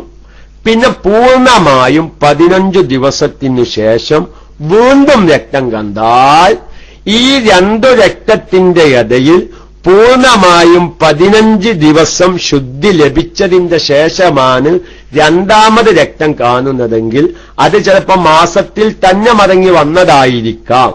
മാസത്തിൽ ഇങ്ങനെ അപ്പൊ നിങ്ങൾക്ക് തിരിയാൻ ഞങ്ങൾക്ക് ഒരു ഉദാഹരണം പറയാം. ജനുവരി 1-ാം തീയതി 24 മണിക്കൂർ തികച്ച് ഒരു 1-ാം തീയതി 24 മണിക്കൂർ പൂർണ്ണമായി ഒരു പെണ്ണിന് ഹൈല രക്തം കണ്ടു. അങ്ങനെ 2-ാം തീയതി നേരം വെളുത്തു രക്തം നിന്നു. പിന്നെന്ത് ചെയ്തു? 15 ദിവസം 2, 3, 4, 5, 6, 7, 8, 9, 10, 11, 12, 13, 14, 15, 16. 16-ാം തീയതി കഴിഞ്ഞു. 17-ാം തീയതി വീണ്ടും ഈ പെണ്ണിന് രക്തം കാണുകയാണ്. ഈ കണ്ട രക്ത ഹൈല. ഇപ്പൊ ജനുവരിയിൽ 2 മാസം മുറ. ഇത് നമ്മളെ പല സഹോദരിമാർ ഉസ്താദെ എന്ത് മാസം മുറ? ഇത് ജനുവരി 1-ാം തീയതി ഒരു മാസം മുറ കഴിഞ്ഞ് ഇനി പിന്നെ 15 ദിവസം പൂർണ്ണമായും ശുദ്ധി കിട്ടിയതിനു ശേഷം 18-ാം തീയതിയോ 17-ാം തീയതിയോ 18-ാം തീയതി കൂട്ടുന്ന പൂർണ്ണമായും 15 ദിവസം കിട്ടിയെന്ന് ഉറപ്പായല്ലോ. 18-ാം തീയതി വീണ്ടും രക്തം കണ്ടാൽ അത് മാസമുറ തന്നെയാണ്. അതായത് നമ്മുടെ ഭാഷയിൽ ഹൈലാകുന്ന മാസമുറ തന്നെയാണ്. പല സ്ത്രീകളും അവിടെ ഒരു സംശയം, അതെങ്ങനെ ആയാലും മാസമുറ ആവില്ല. ഇപ്പൊ ജനുവരിയിൽ 2 ആയില്ലോ, ഒരു മാസത്തിൽ 2 ആയില്ലോ, പിന്നെ എന്ത് മാസമുറ? എന്നാൽ നിങ്ങൾ എന്തു പേര് പറഞ്ഞാലും ശരി, നിങ്ങൾ മാസമുറാന്ന് പറഞ്ഞാലും ശരി, 3-ാം മുറാന്ന് പറഞ്ഞാലും ശരി, എന്ത് മുറം പറഞ്ഞാലും ശരി, ഈ ജനുവരി 1-ാം തീയതി 24 മണിക്കൂർ പൂർണ്ണമായും രക്തം കാണുകയും നിൽക്കുകയും 15 ദിവസം പൂർണ്ണമായും ശുദ്ധി കിട്ടിയതിനു ശേഷം വീണ്ടും രക്തം കണ്ടാൽ ആ കണ്ട രക്തം അത് ഹൈലാകുന്നു. കാരണം 2 ഹൈലിന്റെ ഇടയിൽ ഏറ്റവും ചുരുങ്ങിയ ശുദ്ധി 15 ദിവസമാകുന്നു. അവിടെ മാസത്തിലൊരിക്കൽ എന്നുള്ളത് അതൊരു സാധാരണ പതിവാകുന്നു. ആ സാധാരണ പതിവ് വെച്ചിട്ടാണ് നമ്മൾ മാസമുറ എന്ന വാക്കൊക്കെയും ഉപയോഗിക്കുന്നത് എന്ന് എന്റെ പ്രിയപ്പെട്ട എല്ലാ സഹോദരിമാരെയും പ്രത്യേകമായി അറിയിക്കുന്നു. പിന്നെ മറ്റൊരു ചോദ്യം, അതാണ് ഇനി നമ്മുടെ വിഷയത്തിലേക്ക് കടന്നു വരുന്ന ഒരു ചോദ്യമാണ് അത്. അതായത് ആ ഒരു ആർത്തവമുള്ള, ശ്രദ്ധിക്കണം, സാധാരണ 6-7 ദിവസം രക്തം കാണുന്ന ഒരു സഹോദരിക്ക് കാലങ്ങളോളായിട്ട് അങ്ങനെയാണ്. പക്ഷേ ഒരു മാസം 15 ദിവസത്തേക്കാൾ അധികം രക്തം കാണുന്നു ഇല്ലേ? നിങ്ങളുടെ കൂട്ടത്തിൽ എത്രയോ ഭാര്യമാർക്ക് അങ്ങനെ സംഭവിച്ചിട്ടുണ്ടാവും. ഉസ്താദേ, ശരിയാണ്, ഞാൻ അതിനു വേണ്ടി ഹോസ്പിറ്റലിൽ പോയിട്ടുണ്ട്. എന്റെ ഭാര്യക്ക് 35 അല്ലെങ്കിൽ എന്റെ ഭാര്യക്ക് 40 വയസ്സുവരെ കറക്റ്റ് 6-7 ദിവസം ഉണ്ടായിരുന്നു. പക്ഷെ 40 വയസ്സായപ്പോ 15 ദിവസം 14 ദിവസം 17 ദിവസമൊക്കെ കണ്ടിട്ട് ലേഡി ഡോക്ടർമാരെ എടുത്തിട്ട് പോയിട്ട് ഭേദമില്ല. കാര്യങ്ങള് ഞാനത് പറയുന്നില്ല. മുമ്പ് ഇപ്പൊ നമ്മളെ കഴിഞ്ഞ തിങ്കളാഴ്ചക്കലത്തെ ഒരു ക്ലാസ് കഴിഞ്ഞിട്ട് ഞാൻ ആ ഐഡിയ പറയുന്നില്ല. ആ സഹോദരി ഒന്ന് വിളിച്ചിട്ട്, ഉസ്താദേ ഞാനൊരു പെണ്ണാണ്, ഞാൻ വിളിക്കത്തേന്ന് ചോദിച്ചു. മസ്അല ചോദിക്കാനാണെങ്കിൽ വിളിച്ചോളൂ എന്നാണ്. വിളിച്ചിട്ട് ആ സഹോദരി പറഞ്ഞു, എന്റെ ഉമ്മാക്ക് 12 പെമ്മക്കളാണ്. നമ്മളെ ക്ലാസ് റൂമിൽ ഇപ്പൊ ഐഡിയ എന്താവും, എന്റെ ഉമ്മാക്ക് 12 പെമ്മക്കളാണ്. 8 മക്കളെ പ്രസവിക്കുന്നത് വരെയും ഒരു കുഴപ്പം എന്റെ ഉമ്മാക്ക് ഉണ്ടായിരുന്നില്ല. ആ 8 പ്രസവം കഴിഞ്ഞതിന്റെ ശേഷം ഇന്നെന്റെ ഉമ്മാക്ക് 2 മാസം തുടർച്ചയായിട്ടാണ് രക്തം പോയിക്കൊണ്ടിരിക്കുന്നത്. നമുക്കറിയോ? ഇത് ആ ഒരു പെണ്ണൊരുത്തി ഇത് കേൾക്കുന്നത് കൊണ്ടാണ് നമ്മോട് ചോദിച്ചത്. നമ്മുടെ ക്ലാസ് റൂമിൽ ഈ വിഷയങ്ങളൊന്നും ശ്രദ്ധിക്കാത്ത, കേൾക്കാത്ത ആയിരക്കണക്കിനു 10,000-കണക്കിനു സ്ത്രീകൾ നമ്മുടെ കേരളത്തിൽ ഈ വിഷയത്തിൽ ജീവിക്കുന്നവരുണ്ട്. ആ ഒരു സഹോദരി നമ്മുടെ KMIC-യിലെ ശ്രോതാവായതുകൊണ്ട് നമുക്ക് ആ വിവരം കിട്ടി. ഇപ്പൊ ഞാനൊന്ന് പറയട്ടെ, നമ്മുടെ ഒരു സജീവ പ്രവർത്തകൻ, അദ്ദേഹത്തിന് വെറുപ്പുണ്ടാവൂല എന്ന് വിചാരിച്ചു, അലി കോത്തക്കൽ അല്ലേ? അലി കോത്തക്കലിന്റെ ക്ലാസ് റൂമിൽ ഇപ്പൊ ഉണ്ടായിരുന്നു, പോയോന്ന് അറിയില്ല, ഒരു രസരിക്കാം. അദ്ദേഹത്തിന്റെ ഉമ്മയുടെ അവസ്ഥ ഒരിക്കൽ എനിക്ക് വിളിച്ചു പറഞ്ഞു. അദ്ദേഹത്തിന്റെ പെങ്ങള് ഉമ്മാക്ക് രക്തം 2 മാസത്തിന് തുടർച്ചയായി ഭേദായോ ഇല്ലെന്ന് അല്ലേ? അലി കോത്തക്കൽ ശരിയല്ലേ? ഞാൻ ഇതുപോലെ കാര്യങ്ങൾ മനസ്സിലാവാനാണ്, ഞങ്ങളെ രോഗം പറയല്ലേ. അതായത് അലി കോത്തക്കൽ ഐഡിയ തന്നെയാണ് പെങ്ങള് വിളിക്കാന്ന് പറഞ്ഞിട്ട് വിളിച്ചത്. അതായത് എന്ത് യെസ് നോക്കിങ്ങള് അങ്ങനെ ഒരു ഞാനിപ്പോ ഇപ്പൊ പരിചയമുള്ള ഐഡിയ. നെറ്റിൽ നിന്ന് എത്രയോ സഹോദരിമാരാണ് വിളിക്കുന്നത്, ഉസ്താദെ 20 ദിവസമായി രക്തം പോകുന്നു, ഞങ്ങൾപ്പത് ഏതാണ് ഹൈല ഇസ്തിഹാലത്തെന്ന് അറിയില്ല. അതുകൊണ്ടാണ് ഞങ്ങൾ റേഡിയോ ശ്രോതാക്കളാണ്, ഞങ്ങൾ ഉസ്താദിന്റെ രാവിലത്തെ ഫിക്കിന്റെ ക്ലാസ്സൊക്കെ കേൾക്കാറുണ്ട്. ആ ഒരു ഫോൺ വിളി അധികരിച്ചതിന്റെ പേരിലാണ് ഇങ്ങനെ കത്തുണ്ടെങ്കിൽ എനിക്ക് കത്തിന് മാത്രമേ എഴുതട്ടോ. ഞാൻ നിങ്ങൾ തിങ്കളാഴ്ച ഒരു പ്രത്യേകമായ ഒരു ക്ലാസ് ഇനിയും ഈ വിഷയത്തിൽ തുടങ്ങാ എന്ന് തീരുമാനിച്ചു. ഇനി ചിലപ്പോൾ 4 മാസം കഴിഞ്ഞിട്ട് ആഫിയത്തും ആയുസുണ്ടെങ്കിൽ ഇനിയും ചിലപ്പം തുടങ്ങേണ്ടി വരും. കാരണം ഇന്നൊന്നുമില്ലാത്ത പുതിയ റേഡിയോ ശ്രോതാക്കളും സഹോദരിമാരും ഇനി നമുക്ക് ലഭിച്ചേക്കാം. അപ്പൊ ഞാൻ പറയുന്നത് 2 മാസം 20 ദിവസം 25 ദിവസമൊക്കെ രക്തം നിൽക്കാതെ പോവുക. എന്നോട് ആ ഒരു സഹോദരി പറഞ്ഞത് 8 മക്കളെ പ്രസവിക്കുന്നത് വരെ എന്റെ അമ്മക്കൊരു കുഴപ്പമുണ്ടായിരുന്നില്ല. അതിന്റെ ശേഷം എന്റെ അമ്മ 2 മാസം തുടർച്ചയായിട്ട് ഹോസ്പിറ്റലിൽ നിൽക്കാനും വയ്യ, ഇരിക്കാനും വയ്യ, കിടക്കാനും വയ്യ. റമളാൻ മാസം നോമ്പ് വന്നാൽ നോമ്പ് നോൽക്കാൻ വയ്യ. അല്ലാഹു തആല അങ്ങനത്തെ രോഗങ്ങളൊക്കെയും നമ്മുടെ ബന്ധത്തിൽപ്പെട്ട ആർക്കെങ്കിലും ഉണ്ടെങ്കിൽ എല്ലാം അള്ളാഹു ശിഫ നൽകുമാറാവട്ടെ. അള്ളാഹു താല അത്തരം രോഗങ്ങളെ തൊട്ട് എല്ലാവരെയും കാത്തു രക്ഷിക്കുമാറാവട്ടെ. ഞാൻ പറയുന്നത് ഇതൊക്കെയും നമുക്ക് പരിചയമുള്ള ചില ആൾക്കാരെ നിങ്ങൾക്ക് ഞാൻ പരിചയപ്പെടുത്തി തന്നു എന്ന് മാത്രം. നമ്മൾ വളരെ വ്യക്തമായി കണ്ണമംഗലം പറഞ്ഞ മാതിരി റെക്കോർഡ് ചെയ്യേണ്ടവർ റെക്കോർഡ് ചെയ്യുക, എഴുതി വെക്കേണ്ടവർ എഴുതി വെക്കുക. അതല്ലെങ്കിൽ മൊത്തത്തിലൊരു വിവരം അങ്ങനെയും പറ്റും. നമ്മൾ വിചാരിച്ച മാതിരിയല്ല, ഇതിനൊക്കെ ഒരുപാട് നിയമവശങ്ങളുണ്ട്. ഇങ്ങനെയൊക്കെ സംഭവിക്കുമ്പോ ഒറ്റരിക്കത് ഇസ്തിഹാലത്താണെന്നൊന്നും തീരുമാനിക്കണ്ട, ഹൈലാണെന്നും തീരുമാനിക്കണ്ട. വിവരമുള്ള ഉസ്താദന്മാരോട് ചോദിച്ചിട്ട് നമുക്ക് എപ്പോഴാണ് നിസ്കരിക്കേണ്ടത്, ഏതൊക്കെ സമയത്താണ് നിസ്കാരം ഉപേക്ഷിക്കേണ്ടത് എന്നെങ്കിലും ഒന്ന് അന്വേഷിക്കാനുള്ള ഒരു ബോധം ഈ ഒരു ക്ലാസ് കൊണ്ട് ലഭിച്ചാൽ. അപ്പൊ ഞാൻ പറയുന്നത് എന്താ, 16 ദിവസം സാധാരണ 6 7 ദിവസം രക്തം കണ്ടിരുന്ന ഒരു പെണ്ണിന് 16 ദിവസം, ഞാൻ 16 ദിവസം എന്ന് പറയാൻ കാരണം എന്താ, 16 ദിവസം എന്ന് പറഞ്ഞാൽ 15 ദിവസത്തിലധികമുള്ള ഒരു ദിവസം പറഞ്ഞതാട്ടോ. അതിന് 17 ആയാലും 2 മാസമായാലും നിങ്ങൾ നോക്കി, ചിലപ്പം ഇപ്പൊ നമ്മളെ ഈ ആ പറഞ്ഞ സഹോദരിക്ക് 2 മാസക്ക്, ഈ 2 മാസത്തിൽ നിന്ന് ചിലപ്പം 24 മണിക്കൂർ മാത്രമാണ് ആ പെണ്ണിന് ചിലപ്പോ ഹൈല് രക്തമായി വരിക ചില സന്ദർഭത്തിൽ. ബാക്കിയില്ല. അപ്പൊ 24 മണിക്കൂർ എന്നൊരു ദിവസം, ബാക്കി 59 ദിവസവും ഈ പെണ്ണ് ഇസ്തിഹാലത്തുകാരിയാവും. ഇനി പോവട്ടെ, ചിലപ്പോ 3 കൊല്ലം ഒരു പെണ്ണിന് തുടർച്ചയായി രക്തം പോവുക. ഞങ്ങൾക്ക് മസ്അല തിരിയാനാണ്. ഇനി അങ്ങനെ പോകും ഉസ്താദെ, അതൊന്നും ഞാൻ ചോദിക്കരുത്. ഞങ്ങൾക്ക് ഈ മസ്അല തിരിയാൻ.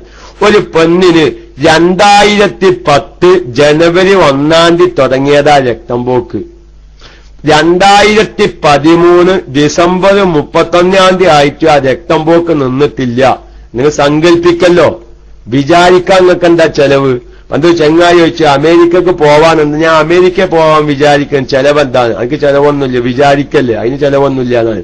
എന്നാൽ ഇങ്ങനൊരു മസ്അല നമുക്ക് ഒന്ന് വിചാരിക്കുക, മസ്അല തിരിയാൻ. അപ്പൊ 2010 ജനുവരി 1 ഒരു പെണ്ണിന് ഹൈല് രക്തം തുടങ്ങിയതാണ്. 2013 ഈ 2013 തൊട്ട് 2017 കൂട്ടിക്കോളിങ്ങൾ, മസ്അല തിരിയ. 2017 ഡിസംബർ 31 ഈ പെണ്ണിന് ഈ രക്തം നിൽക്കുന്നത്. നമ്മളെന്താ മനസ്സിലാക്കുക? എന്നാ ചിലപ്പം 2010 ജനുവരി 1 ആദ്യം കണ്ട 24 മണിക്കൂർ മാത്രം ഹൈലും ബാക്കിയുള്ള കൊല്ലങ്ങളൊക്കെയും ഈ പെണ്ണിന് ഇസ്തിഹാലത്തും വരുന്ന പോലുണ്ട്. അത് ഈ കാണുന്ന രക്തത്തിന്റെ നിറത്തിനനുസരിച്ചാണ് ആ വിധി അവരത് മാറുന്നത്.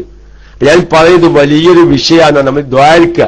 അങ്ങനെ ഇപ്പോൾ ദീർഘമായ ഇതൊന്നും ഉണ്ടാവില്ല. അതിനൊക്കെ ഇന്നിപ്പോ ഹോസ്പിറ്റലും സംവിധാനം ഉണ്ടായതുകൊണ്ട് എന്താ മൊയിലെങ്ങനെ പറഞ്ഞ് 4-5 കൊല്ലം ഒരു പെണ്ണിന് രക്തം പോയിക്കൊണ്ടിരിക്കെ. അല്ല, ഞാനൊരു മസ്അല തിരിയാ. 2 മാസം തുടർച്ചയായിട്ട് രക്തം പോകുന്ന 5 സ്ത്രീകൾ ഇപ്പൊ ഈ ക്ലാസ് റൂമിൽ ക്ലാസ് കേൾക്കുന്നുണ്ട്. 2 മാസം തുടർച്ചയായിട്ട് നിൽക്കാതെ രക്തം പോകുന്നത്. ഡോക്ടർമാരും ലേഡി ഡോക്ടർമാർക്കും കൈയൊഴിഞ്ഞ കേസ്. ആ ഒരു വകുപ്പിൽപ്പെട്ട സഹോദരിമാരുടെ കുടുംബത്തിൽ നിന്ന് 5 പേര് ഈ ക്ലാസ് ഇപ്പൊ കേട്ടുകൊണ്ടിരിക്കുന്നുണ്ട്. ഞാൻ പറഞ്ഞത് ഒറ്റരിക്കൊന്നും പറയാൻ പറ്റിയൊരു വിഷയമല്ല. നമുക്കിന്ന് തുടർച്ചയായി പോവുക.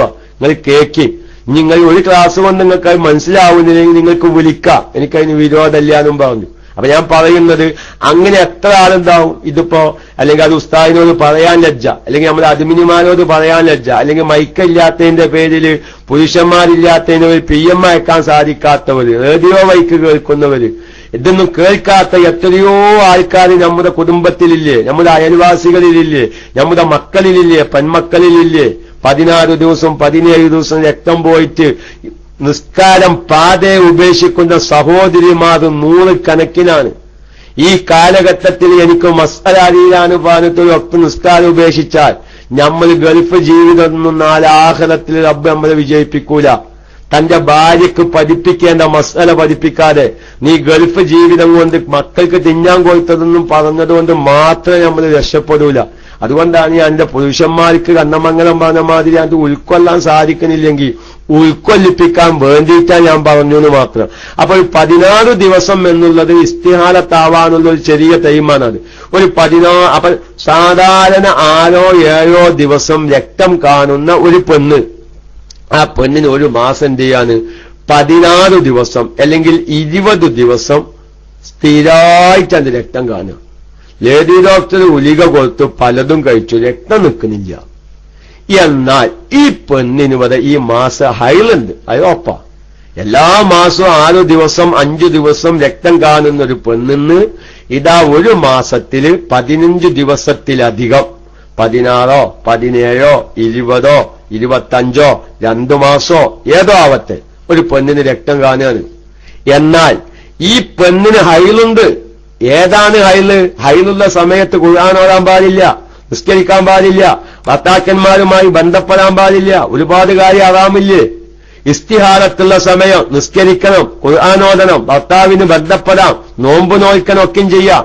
പക്ഷെ ഈ പെണ്ണ് വരെ എന്ത് ചെയ്യും ഉസ്താദെ? ഞാൻ എന്താ ചെയ്യേണ്ടത്? അന്നറിയാത്തവര് അവരെ ശ്രദ്ധിക്കേണ്ടത് എന്താ?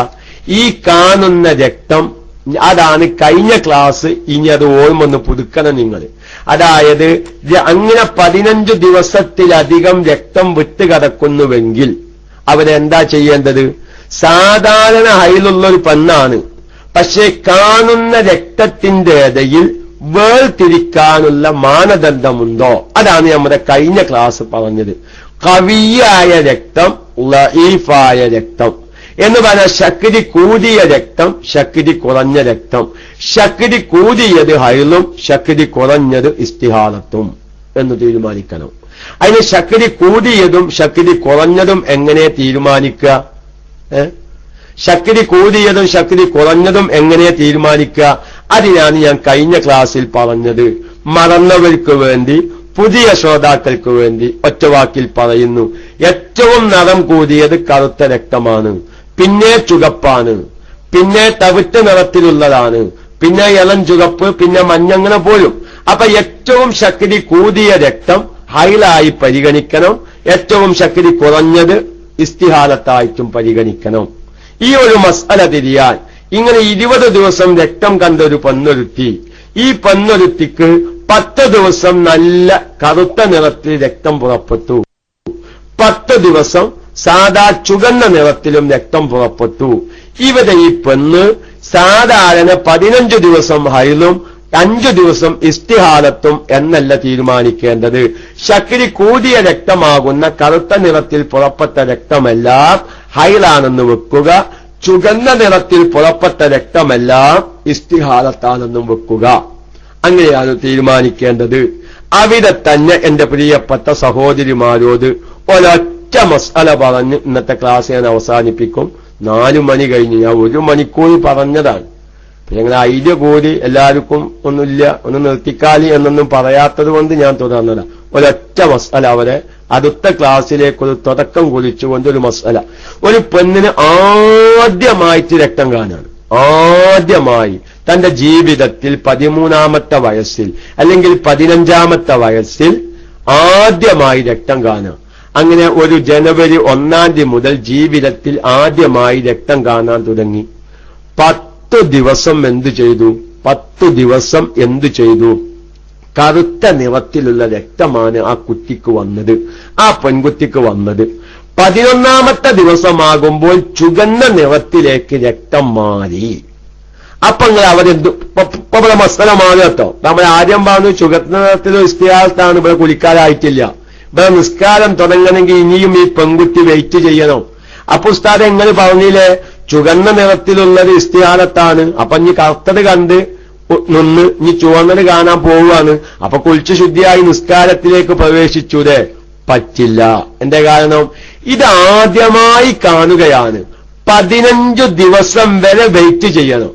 കറുപ്പിൽ നിന്ന് ചുവപ്പിലേക്ക് ചേഞ്ചായി, ഓക്കെ. പക്ഷെ ജീവിതത്തിൽ ആദ്യം കാണുന്നത് കൊണ്ട് ഈ കുട്ടിക്ക് ചിലപ്പോൾ 15 ദിവസം വരെ ഹൈലുണ്ടാവാൻ സാധ്യത ഉണ്ടല്ലോ. ഈ കുട്ടിക്ക് എത്ര ദിവസമാണ് ഹൈലുണ്ടാവാന്ന് മുൻപരിചയമില്ലല്ലോ. അപ്പൊ അതുകൊണ്ട് ഒരു 15 ദിവസം വരെ വെയിറ്റ് ചെയ്തു. അങ്ങനെ 15ാമത്തെ ദിവസം ഈ ചുവന്ന നിറത്തിലേക്ക് ചേഞ്ചായ രക്തവും സ്റ്റോപ്പായി എങ്കിൽ ഈ 15 ദിവസവും ഈ പെൺകുട്ടി എന്താകുന്നു? ഹൈലുകാരിയാകുന്നു. ഇത് 11-ാം തീയതി മുതൽ ചുവപ്പിലേക്ക് ചേഞ്ച് ആയിരിക്കുന്നു. 15-ാം തീയതി വരെ വെയിറ്റ് ചെയ്തു. 15-ാം തീയതി വരെ വെയിറ്റ് ചെയ്തു. 15-ാം തീയതി ആയിട്ടും രക്തം നിൽക്കുന്നില്ല. 16-ാം തീയതിയിൽ കടന്നു. 16-ാം തീയതി നേരം വെളുത്തു. ചുവന്ന രക്തം പോയിക്കൊണ്ടിരിക്കുകയാണ്. മസ്അല മാറി. ഇനി അവിടെ മസ്അല എന്താ? ഈ പെണ്ണ് ഉദൻ കുലിച്ച് നിർബന്ധമായ കുലി കുലിച്ച് നിസ്കാരം തുടങ്ങണം. എവിടെ മുതൽ കളാ വീട്ടണം? 11-ാം തീയതി കറുത്ത രക്തത്തിൽ നിന്ന് ചുവന്ന രക്തത്തിലേക്ക് ചേഞ്ചായത മുതലുള്ള നിസ്കാരങ്ങളൊക്കെയും കളാ വീട്ടണം. മനസ്സിലായോ? ഇനിയോ ഇതിപ്പോ 1-ാമത്തെ മാസത്തോ ഞാൻ 5 മിനിറ്റ് കൂടി അപ്പോഴത് ഈ മസല തിരിയുള്ളൂ. ഇപ്പൊ ഫസ്റ്റിൽ രക്തം കാണുന്നു. കറുത്ത രക്തം 10 ദിവസം പുറപ്പെട്ടു. 11-ാമത്തെ ദിവസം അതിനേക്കാൾ ശക്തി കുറഞ്ഞ നിറമാകുന്ന ചുവന്ന രക്തമായി വരാൻ തുടങ്ങി. ഫസ്റ്റിൽ കാണുന്ന മാസമായതുകൊണ്ട് 15 ദിവസം വെയിറ്റ് ചെയ്യുക. 15 ദിവസത്തിന്റെ ഉള്ളിൽ ഈ രക്തം നിന്നാൽ ഈ 15 ദിവസവും ഹൈലാകുന്നു. ഇനി അവരെ ഒന്നും മടക്കി നിസ്കരിക്കണ്ട. പക്ഷേ 15 ദിവസം നിന്നില്ല. 16-ാമത്തെ ദിവസത്തിലേക്ക് കടന്നു എങ്കിൽ കുലിച്ചു ശുദ്ധിയായി. ചുവന്ന രക്തം എന്നു മുതലാണോ പുറപ്പെടാൻ തുടങ്ങിയത് അന്ന് മുതലുള്ള നിസ്കാരങ്ങൾ നിർബന്ധമായും കളാ വീട്ടണം. ഒരു പെണ്ണ് കളാ വീട്ടിലാണ് വെക്കുക. അതിന്റെ ഉത്തരവാദി ആ പെണ്ണിന്റെ ഭർത്താവായിരിക്കും. കുട്ടിയാണെങ്കിൽ ആ കുട്ടിയുടെ രക്ഷിതാവായിരിക്കും ഈ കളാ വീട്ടാത്തതിന്റെ ഉത്തരവാദി. എന്തേ കാരണം?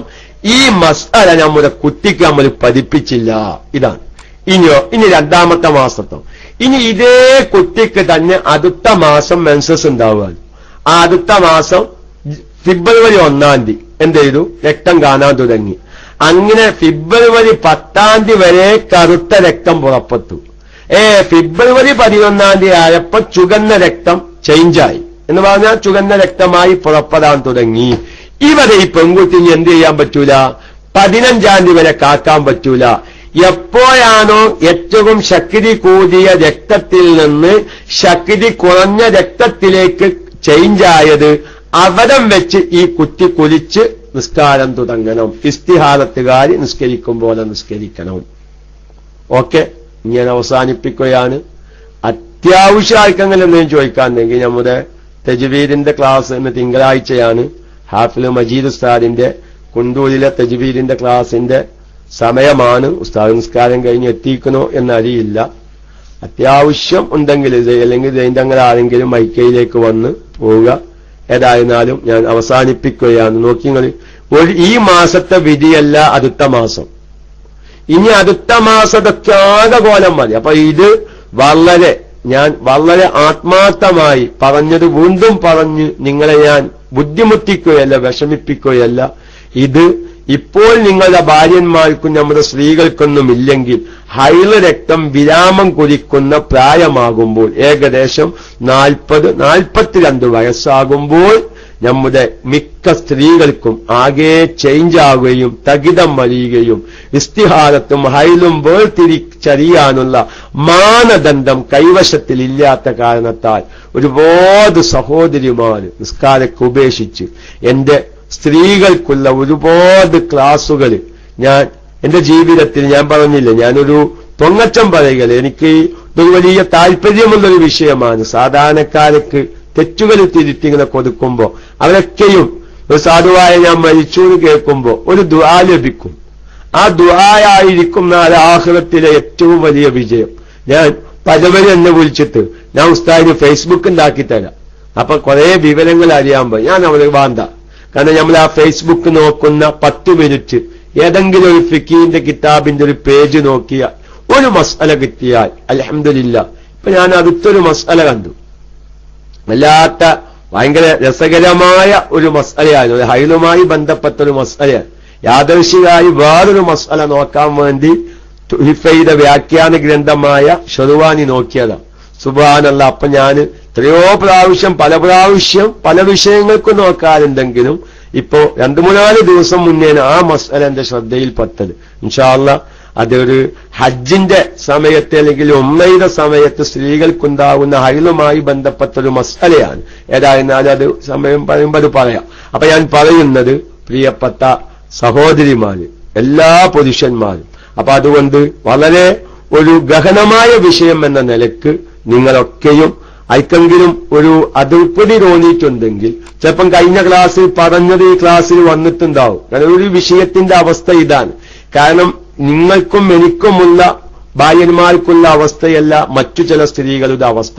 അപ്പൊ അവർ ചോദിക്കുമ്പോ ആ ഉസ്താദ് ഞങ്ങൾ എന്റെ ഇഷ്കാലിന് ഞങ്ങളൊരു 5-8 പെണ്ണുങ്ങൾ ഉള്ള ഒരു ഇഷ്കാലാണ്. ചിലപ്പോ അതേമാതിരി അതേ ചോദ്യം കഴിഞ്ഞ ക്ലാസ്സിലും വന്നിട്ടുണ്ടാവും. പക്ഷേ നിങ്ങളെല്ലാവരും ഇങ്ങനെ സഹകരിക്കുന്നത് കൊണ്ട് ഇപ്പോൾ ആ ചോദിച്ച ചോദ്യകർത്താക്കൾക്ക് DC ആയിട്ടില്ലെങ്കിൽ, നെറ്റിന് പ്രോബ്ലം ഒന്നും സംഭവിച്ചിട്ടില്ലെങ്കിൽ, അല്ലെങ്കിൽ തകരാറ് സംഭവിച്ചിട്ടില്ലെങ്കിൽ ആ ഒരൊറ്റ സ്ത്രീകൾ എന്ത് ചെയ്യും? അൽഹംദുലില്ലാ പറയും. ഞങ്ങളുടെ ആ ഒരു സംശയം.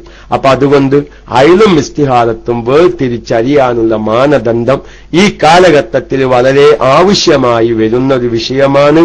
അതുകൊണ്ട് ഈ കാര്യങ്ങളൊക്കെയും വ്യക്തമായി പഠിക്കാനും പ്രത്യേകിച്ച് നമ്മൾ തുടക്കത്തിൽ പറഞ്ഞ ഈ ഹൈലും നിഫാസൊക്കെ ഒന്നുണ്ടായാൽ ഒന്നും ചൊല്ലിപ്പറിക്കാത്ത, സലാത്ത് പോലും ചെല്ലാത്ത പല സ്ത്രീകളെയും കാണാം.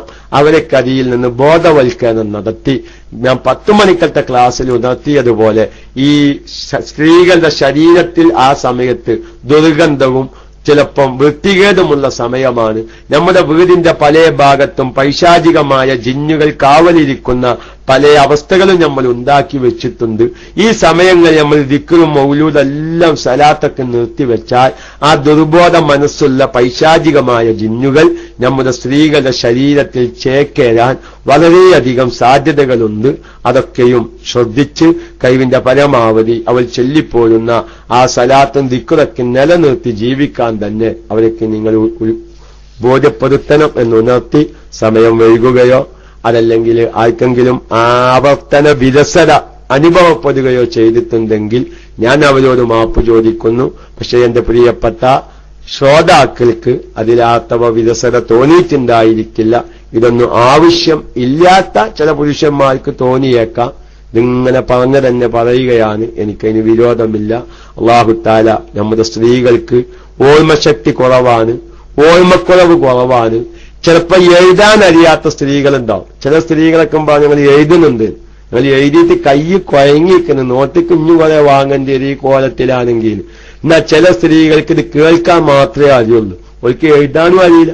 എഴുതാനും അറിയാത്ത ആൾക്കാരുണ്ടാവും. അപ്പൊ അവർക്കൊക്കെ ഇത് വീണ്ടും കേൾക്കുമ്പോ കഴിഞ്ഞ ആഴ്ച കേട്ടു, അത് ഒന്നും കൂടി കേട്ടു, അൽഹംദുലില്ലാ സംശയം തീർന്നു, അങ്ങനത്തെ ഒരു അവസ്ഥയിലേക്ക് എത്തും. ഇങ്ങനത്തെ ഒരു വിഷയമായതുകൊണ്ടാണ് ഇങ്ങനെ വിശദീകരിച്ചത്. ഞാൻ മറ്റേതെങ്കിലും ജൈൻ തങ്ങളാരെങ്കിലും ക്ലാസ് റൂമിലുണ്ടെങ്കിൽ മുസ്തഫാലൂരുണ്ട്. ഏതായാലും ഇനി 4:15 ഇന്ന് രാവിലെ 10 മണി മുതൽ 1 മണി വരെ മൈക്കലേ. പിന്നെ ഇന്ന് വല്ലാതെ ഇനി മഗ്‌രിബിന് ശേഷം മറ്റൊരു ക്ലാസ്സിന് പോവാനുണ്ട്. ഇൻഷാ അല്ലാഹ് ഇനി ബാക്കിയുള്ള ചോദ്യങ്ങൾ നമ്മുടെ അസീസ് നമ്മുടെ ചോദ്യം വന്നീന്. അതെ, അസീസ് 313 കുറ്റിപ്പുറം എന്ന ഐഡിയയിലുള്ള സുഹൃത്ത് രാവിലെയും ഒരു ചോദ്യം എഴുതി അറിയിച്ചിരുന്നു. ഉച്ചന്റെ ശേഷം വരാൻ പറഞ്ഞു. ആ സുഹൃത്ത് ക്ലാസ് റൂമിൽ ഉണ്ടെങ്കിൽ ഒന്ന് അടിക്കുക. എനിക്ക് ആ സുഹൃത്തിന്റെ ചോദ്യം എനിക്ക് മനസ്സിലായതൊന്ന് പറയാം, 2 മിനിറ്റ് ഞാൻ പറയാം. അതായത് മരുന്നുപയോഗിച്ച് ഒരു പെണ്ണിന് ഹൈല് രക്തം ഉണ്ടായി. അതാണ് ചോദ്യം. മരുന്നുപയോഗിച്ച് ഹൈല് രക്തം ഉണ്ടായി. അങ്ങനെ ഹൈല് രക്തം ഉണ്ടായി കുളിച്ചു ശുദ്ധിയായാൽ ഈ മരുന്നുപയോഗിച്ച് ഹൈല് രക്തം ഉണ്ടായ സമയത്തുള്ള നിസ്കാരം പിന്നെ ഖളാ വീട്ടണോ? അല്ലെ, അതല്ല ചോദ്യം. അസീസ് മാഷാ അല്ലാഹ്, ഞാൻ രാവിലെ വന്നീന് ക്ലാസ് റൂമിൽ ആ ചോദ്യമായിട്ട്. അപ്പൊ ഉച്ചക്ക് വരാൻ പറഞ്ഞു. ഉച്ചക്ക് വന്നപ്പോ ഇനിയിപ്പോ രാത്രി വരാനാ പറഞ്ഞു. രാത്രി വന്നപ്പോ 4 രാവിലെ വരാനാ പറഞ്ഞു. ഇതെന്ത് മൊയിലേതാണെന്ന് ചോദിക്കണ്ടേ. അസീസ് 313 കുറ്റിപ്പുറം, അതല്ല ചോദ്യം. ഞാൻ ഒന്നും കൂടി പറയാം. ഞങ്ങൾ ചോദിച്ച ചോദ്യം അതാണെങ്കിൽ അടിക്കുക. അതായത് ഉലിക കഴിച്ച് മെൻസസ് ഉണ്ടായി. അങ്ങനെ 6-5 ദിവസം മെൻസസ് ഉണ്ടായി. എന്നിട്ട് കുളിച്ച് ശുദ്ധിയായി. എന്നാൽ ഉലിക കഴിച്ച് രക്തം കണ്ട 5-6 ദിവസത്തെ നിസ്കാരം ഖളാ വീട്ടണോ? ഇതല്ലേ നിങ്ങളുടെ ചോദ്യം? അതാണെങ്കിൽ അടിക്കുക. പിന്നെ ഇനി മൈക്കത്ത് സമയം കളയണ്ട. അതാണോ ചോദ്യമെങ്കിലും ശ്രദ്ധിക്കുക. ഓക്കെ, ചോദ്യം അതാണ് എന്നാണ് പറയുന്നത്. അപ്പൊ അത് കളാ വീട്ടണ്ട. അത് നമ്മള് ഇപ്പൊ ആ അദ്ദേഹത്തിന്റെ ഒരു ഉത്തരം നമ്മുടെ ക്ലാസ് റൂമിൽ വളരെ വ്യക്തമായി പറഞ്ഞ ഒരു ചോദ്യോത്തരങ്ങളാണത്. അതായത് മെൻസസ് ഉണ്ടാവാൻ ഉലിക കഴിച്ചു മെൻസസ് ഉണ്ടായാൽ അതിന്റെ വിധി മെൻസസിന്റെ വിധിയാണ്. പിന്നെ മെൻസസ് ഉണ്ടായത് ഉലിക കഴിച്ചിട്ടാണോ, അതിലേക്ക് നോത്തല്ല. ഇനി മെൻസസ് ബ്ലോക്കായത് ഉലിക കഴിച്ചിട്ടാ, അപ്പൊ മെൻസസ് ഇല്ലാത്തതിന്റെ വിധിയാണ്. അവരെ ഉലിക കഴിച്ചിട്ടല്ലേ മെൻസസ് ബ്ലോക്കായി എന്നതിലേക്ക് നോത്തല്ല. രക്തം കണ്ടോ കണ്ടില്ലേ എന്നതിലേക്കാണ് നോട്ടം. അതുകൊണ്ട് ഉലിക കഴിച്ച് മെൻസസ് ഉണ്ടായി 5-6 ദിവസം രക്തം കണ്ടു കുലിച്ച് ശുദ്ധിയായാൽ ഈ നിസ്കാരങ്ങളൊന്നും കളാ വീട്ടേണ്ട ആവശ്യം ഇല്ല എന്ന് അൽഹംദുലില്ലാ അദ്ദേഹത്തിന് സംശയം തീർന്നു എന്ന് പറയുന്നു. രാവിലെ വന്നു, ഉച്ചക്കും വന്നു. ഇനി പിന്നെ ഉത്തരം കൊടുത്തില്ലെങ്കിൽ അതൊരു വിഷമല്ലേ. ഏതായിരുന്നാലും ഞാൻ തൽക്കാലം ആ വസിയത്തോടുകൂടെ നമ്മൾ ഒരുപാട് മുഅ്മിനീങ്ങളെ ഉംറയ്ക്ക് ഉദ്ദേശിക്കുന്നുണ്ട്. റസൂലുള്ളാഹിന്റെ മദീന സിയാറത്ത് ചെയ്യാൻ ഉദ്ദേശിക്കുന്നുണ്ട്. സൈന്തങ്ങൾ ഇങ്ങനെ കാത്തിരിക്കാൻ അബൂ റയ്യാനെ കാണാൻ അല്ലാഹു തആല ആ പച്ചക്കുബ്ബയുടെ അടുത്ത് വെച്ച് എല്ലാവരും കാണാനുള്ള തൗഫീഖ് അല്ലാഹു നൽകുമാറാവട്ടെ. എല്ലാവർക്കും ജീവിതത്തിൽ അങ്ങനത്തെ കാര്യങ്ങളൊന്നും സാമ്പത്തിക പ്രയാസം കാരണം ആഗ്രഹിക്കാത്ത എല്ലാവർക്കും നമ്മുടെ ക്ലാസ് റൂമിൽ സലാത്ത് ചെല്ലാനും മൗലിദ് ഓതാനും സുന്നത്ത് ജമാഅത്തിന്റെ ചർച്ചകളിലൊക്കെ പങ്കെടുക്കുന്ന എല്ലാ മുഅ്മിനീങ്ങൾക്കും അല്ലാഹു തആല ഹജ്ജും ഉംറയും റസൂലുള്ളാഹിന്റെ മദീന സിയാറത്തും ചെയ്യാനുള്ള തൗഫീക്ക് അല്ലാഹു നമുക്ക് തൗഫീക്കിനെ പ്രദാനം ചെയ്യുമാറാവട്ടെ എന്ന് ദുആ ചെയ്ത്, പിന്നെ സൈൻ തിരിക്കരിപ്പൂര് മിസ്കോല് വിടുന്നുണ്ട് അല്ലെ. കാരണം അദ്ദേഹം ഒരു ചോദ്യം ചോദിച്ചിരുന്നു, അത് ഞാൻ മറന്നതല്ല. ഞാൻ അദ്ദേഹത്തോട് അതായത് ഈ സാധാരണ ഗർഭം നിർത്താൻ വേണ്ടി ചില സഹോദരിമാര് എന്തോ ഒരു സാധനം വെക്കട്ടെ, എന്റെ കോപ്പറേറ്റീവോ എന്തോ ഒരു സാധനം കരിയില നമുക്കതാണ് വെച്ച് പരിചയമില്ലാത്തതുകൊണ്ട് അത് വെക്കുമ്പോ ചില സ്ത്രീകൾക്ക് രക്തം അമിതമായി പുറപ്പെടാറുണ്ട്. അതായത് രക്തം പ്രസവം താൽക്കാലികം പിന്തിപ്പിക്കുക. പഴയ കാലത്തൊക്കെ മുമ്പ് ഉലിക കഴിച്ചിരുന്നു. ഇപ്പൊ അതിന് വേറെന്തോ ഒരു സംവിധാനം ഒരു ബ്ലോക്കാക്കി നിർത്തുന്ന ഗർഭം ധരിക്കാതിരിക്കാൻ 2 കൊല്ലം 3 കൊല്ലത്തിന്. അപ്പൊ അത് വെക്കുമ്പോ ചില സ്ത്രീകളിൽ രക്തം കാണുന്നുണ്ട്. അതിന്റെ ഒരു വിധി പറയാൻ പറഞ്ഞിരുന്നു. സമയം ഒരുപാട് വൈകിയത് കൊണ്ടും അടുത്ത ക്ലാസ്സിൽ ഇൻഷാ അല്ലാഹ് നമുക്ക് വിശദീകരിക്കാം എന്നും ഉണർത്തി തൽക്കാലം ഞാൻ മൈക്ക് റിലീസ് ചെയ്യുന്നു. തങ്ങളാരെങ്കിലും മൈക്കയിലേക്ക് വരണം. ദുആ വസിയത്തോടെ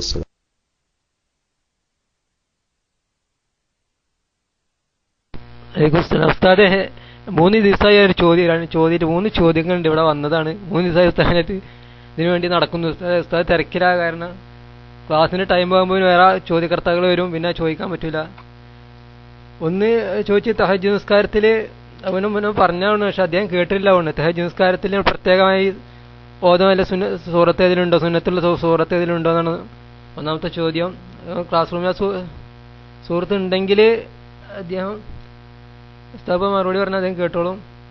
പിന്നെ ഒന്ന് നമ്മൾ നിസ്കരിക്കുമ്പോൾ ഇപ്പോൾ നമ്മൾ ഒറ്റയ്ക്ക് നിസ്കരിക്കാൻ വേണ്ടി കഴിയട്ടി, അപ്പൊ തന്നെ അവിടെ പള്ളിയിൽ വേറെ ജമാഅത്ത് തുടങ്ങി. നിസ്കരിച്ചിട്ട് ഇയാൾ ഫാത്തിഹ തുടർന്നിട്ടുള്ളൂ.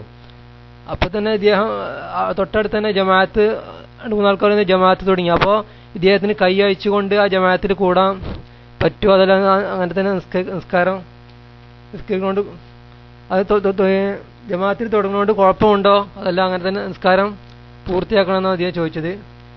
പിന്നെ മൂന്നാമത്തെ ഞാൻ ഇതിന് ഉസ്താദ് മറുപടി പറഞ്ഞാൽ വളരെ ഉപകാരം. അവർ ഇപ്പോൾ ക്ലാസ് റൂമിലുണ്ടെങ്കിൽ അവർ കേട്ടോട്ടെ. അസ്സലാമു അലൈക്കും വറഹ്മത്തുള്ളാഹി.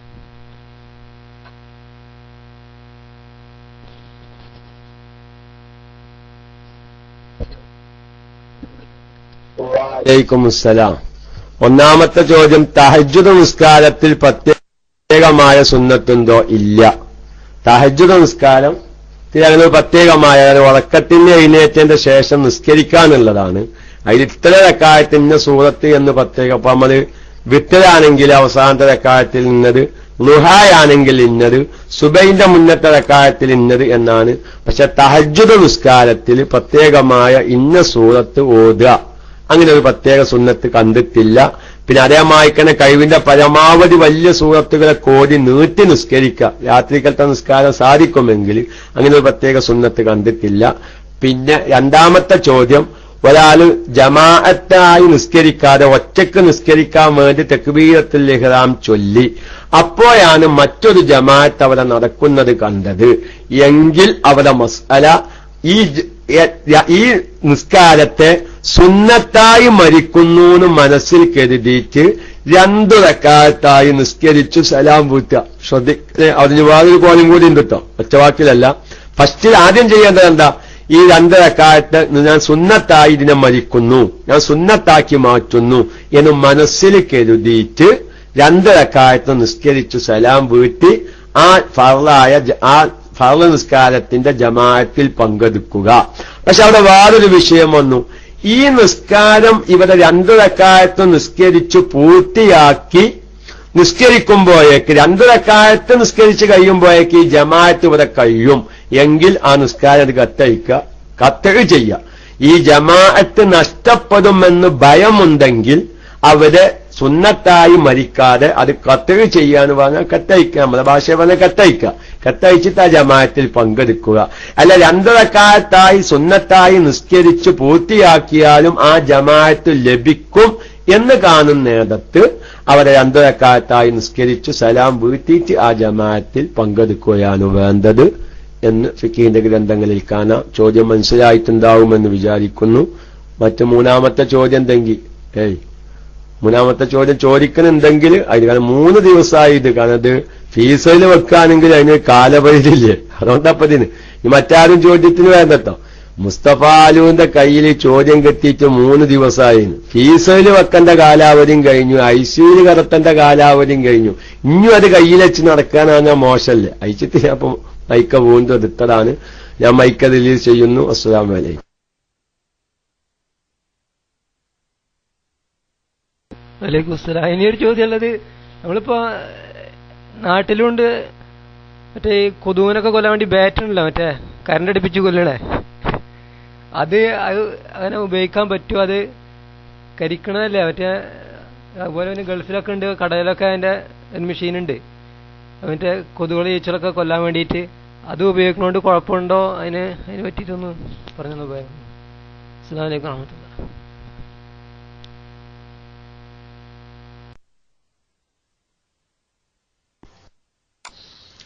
അയാള് രക്തം കൂടുതൽ രോഗം ഉണ്ടാകുന്നതിനെ പറ്റിയിട്ട് എന്തെങ്കിലും ദ്വാരക്ക എന്തെങ്കിലും ഉണ്ടെങ്കിലും ഒന്ന് പറഞ്ഞു.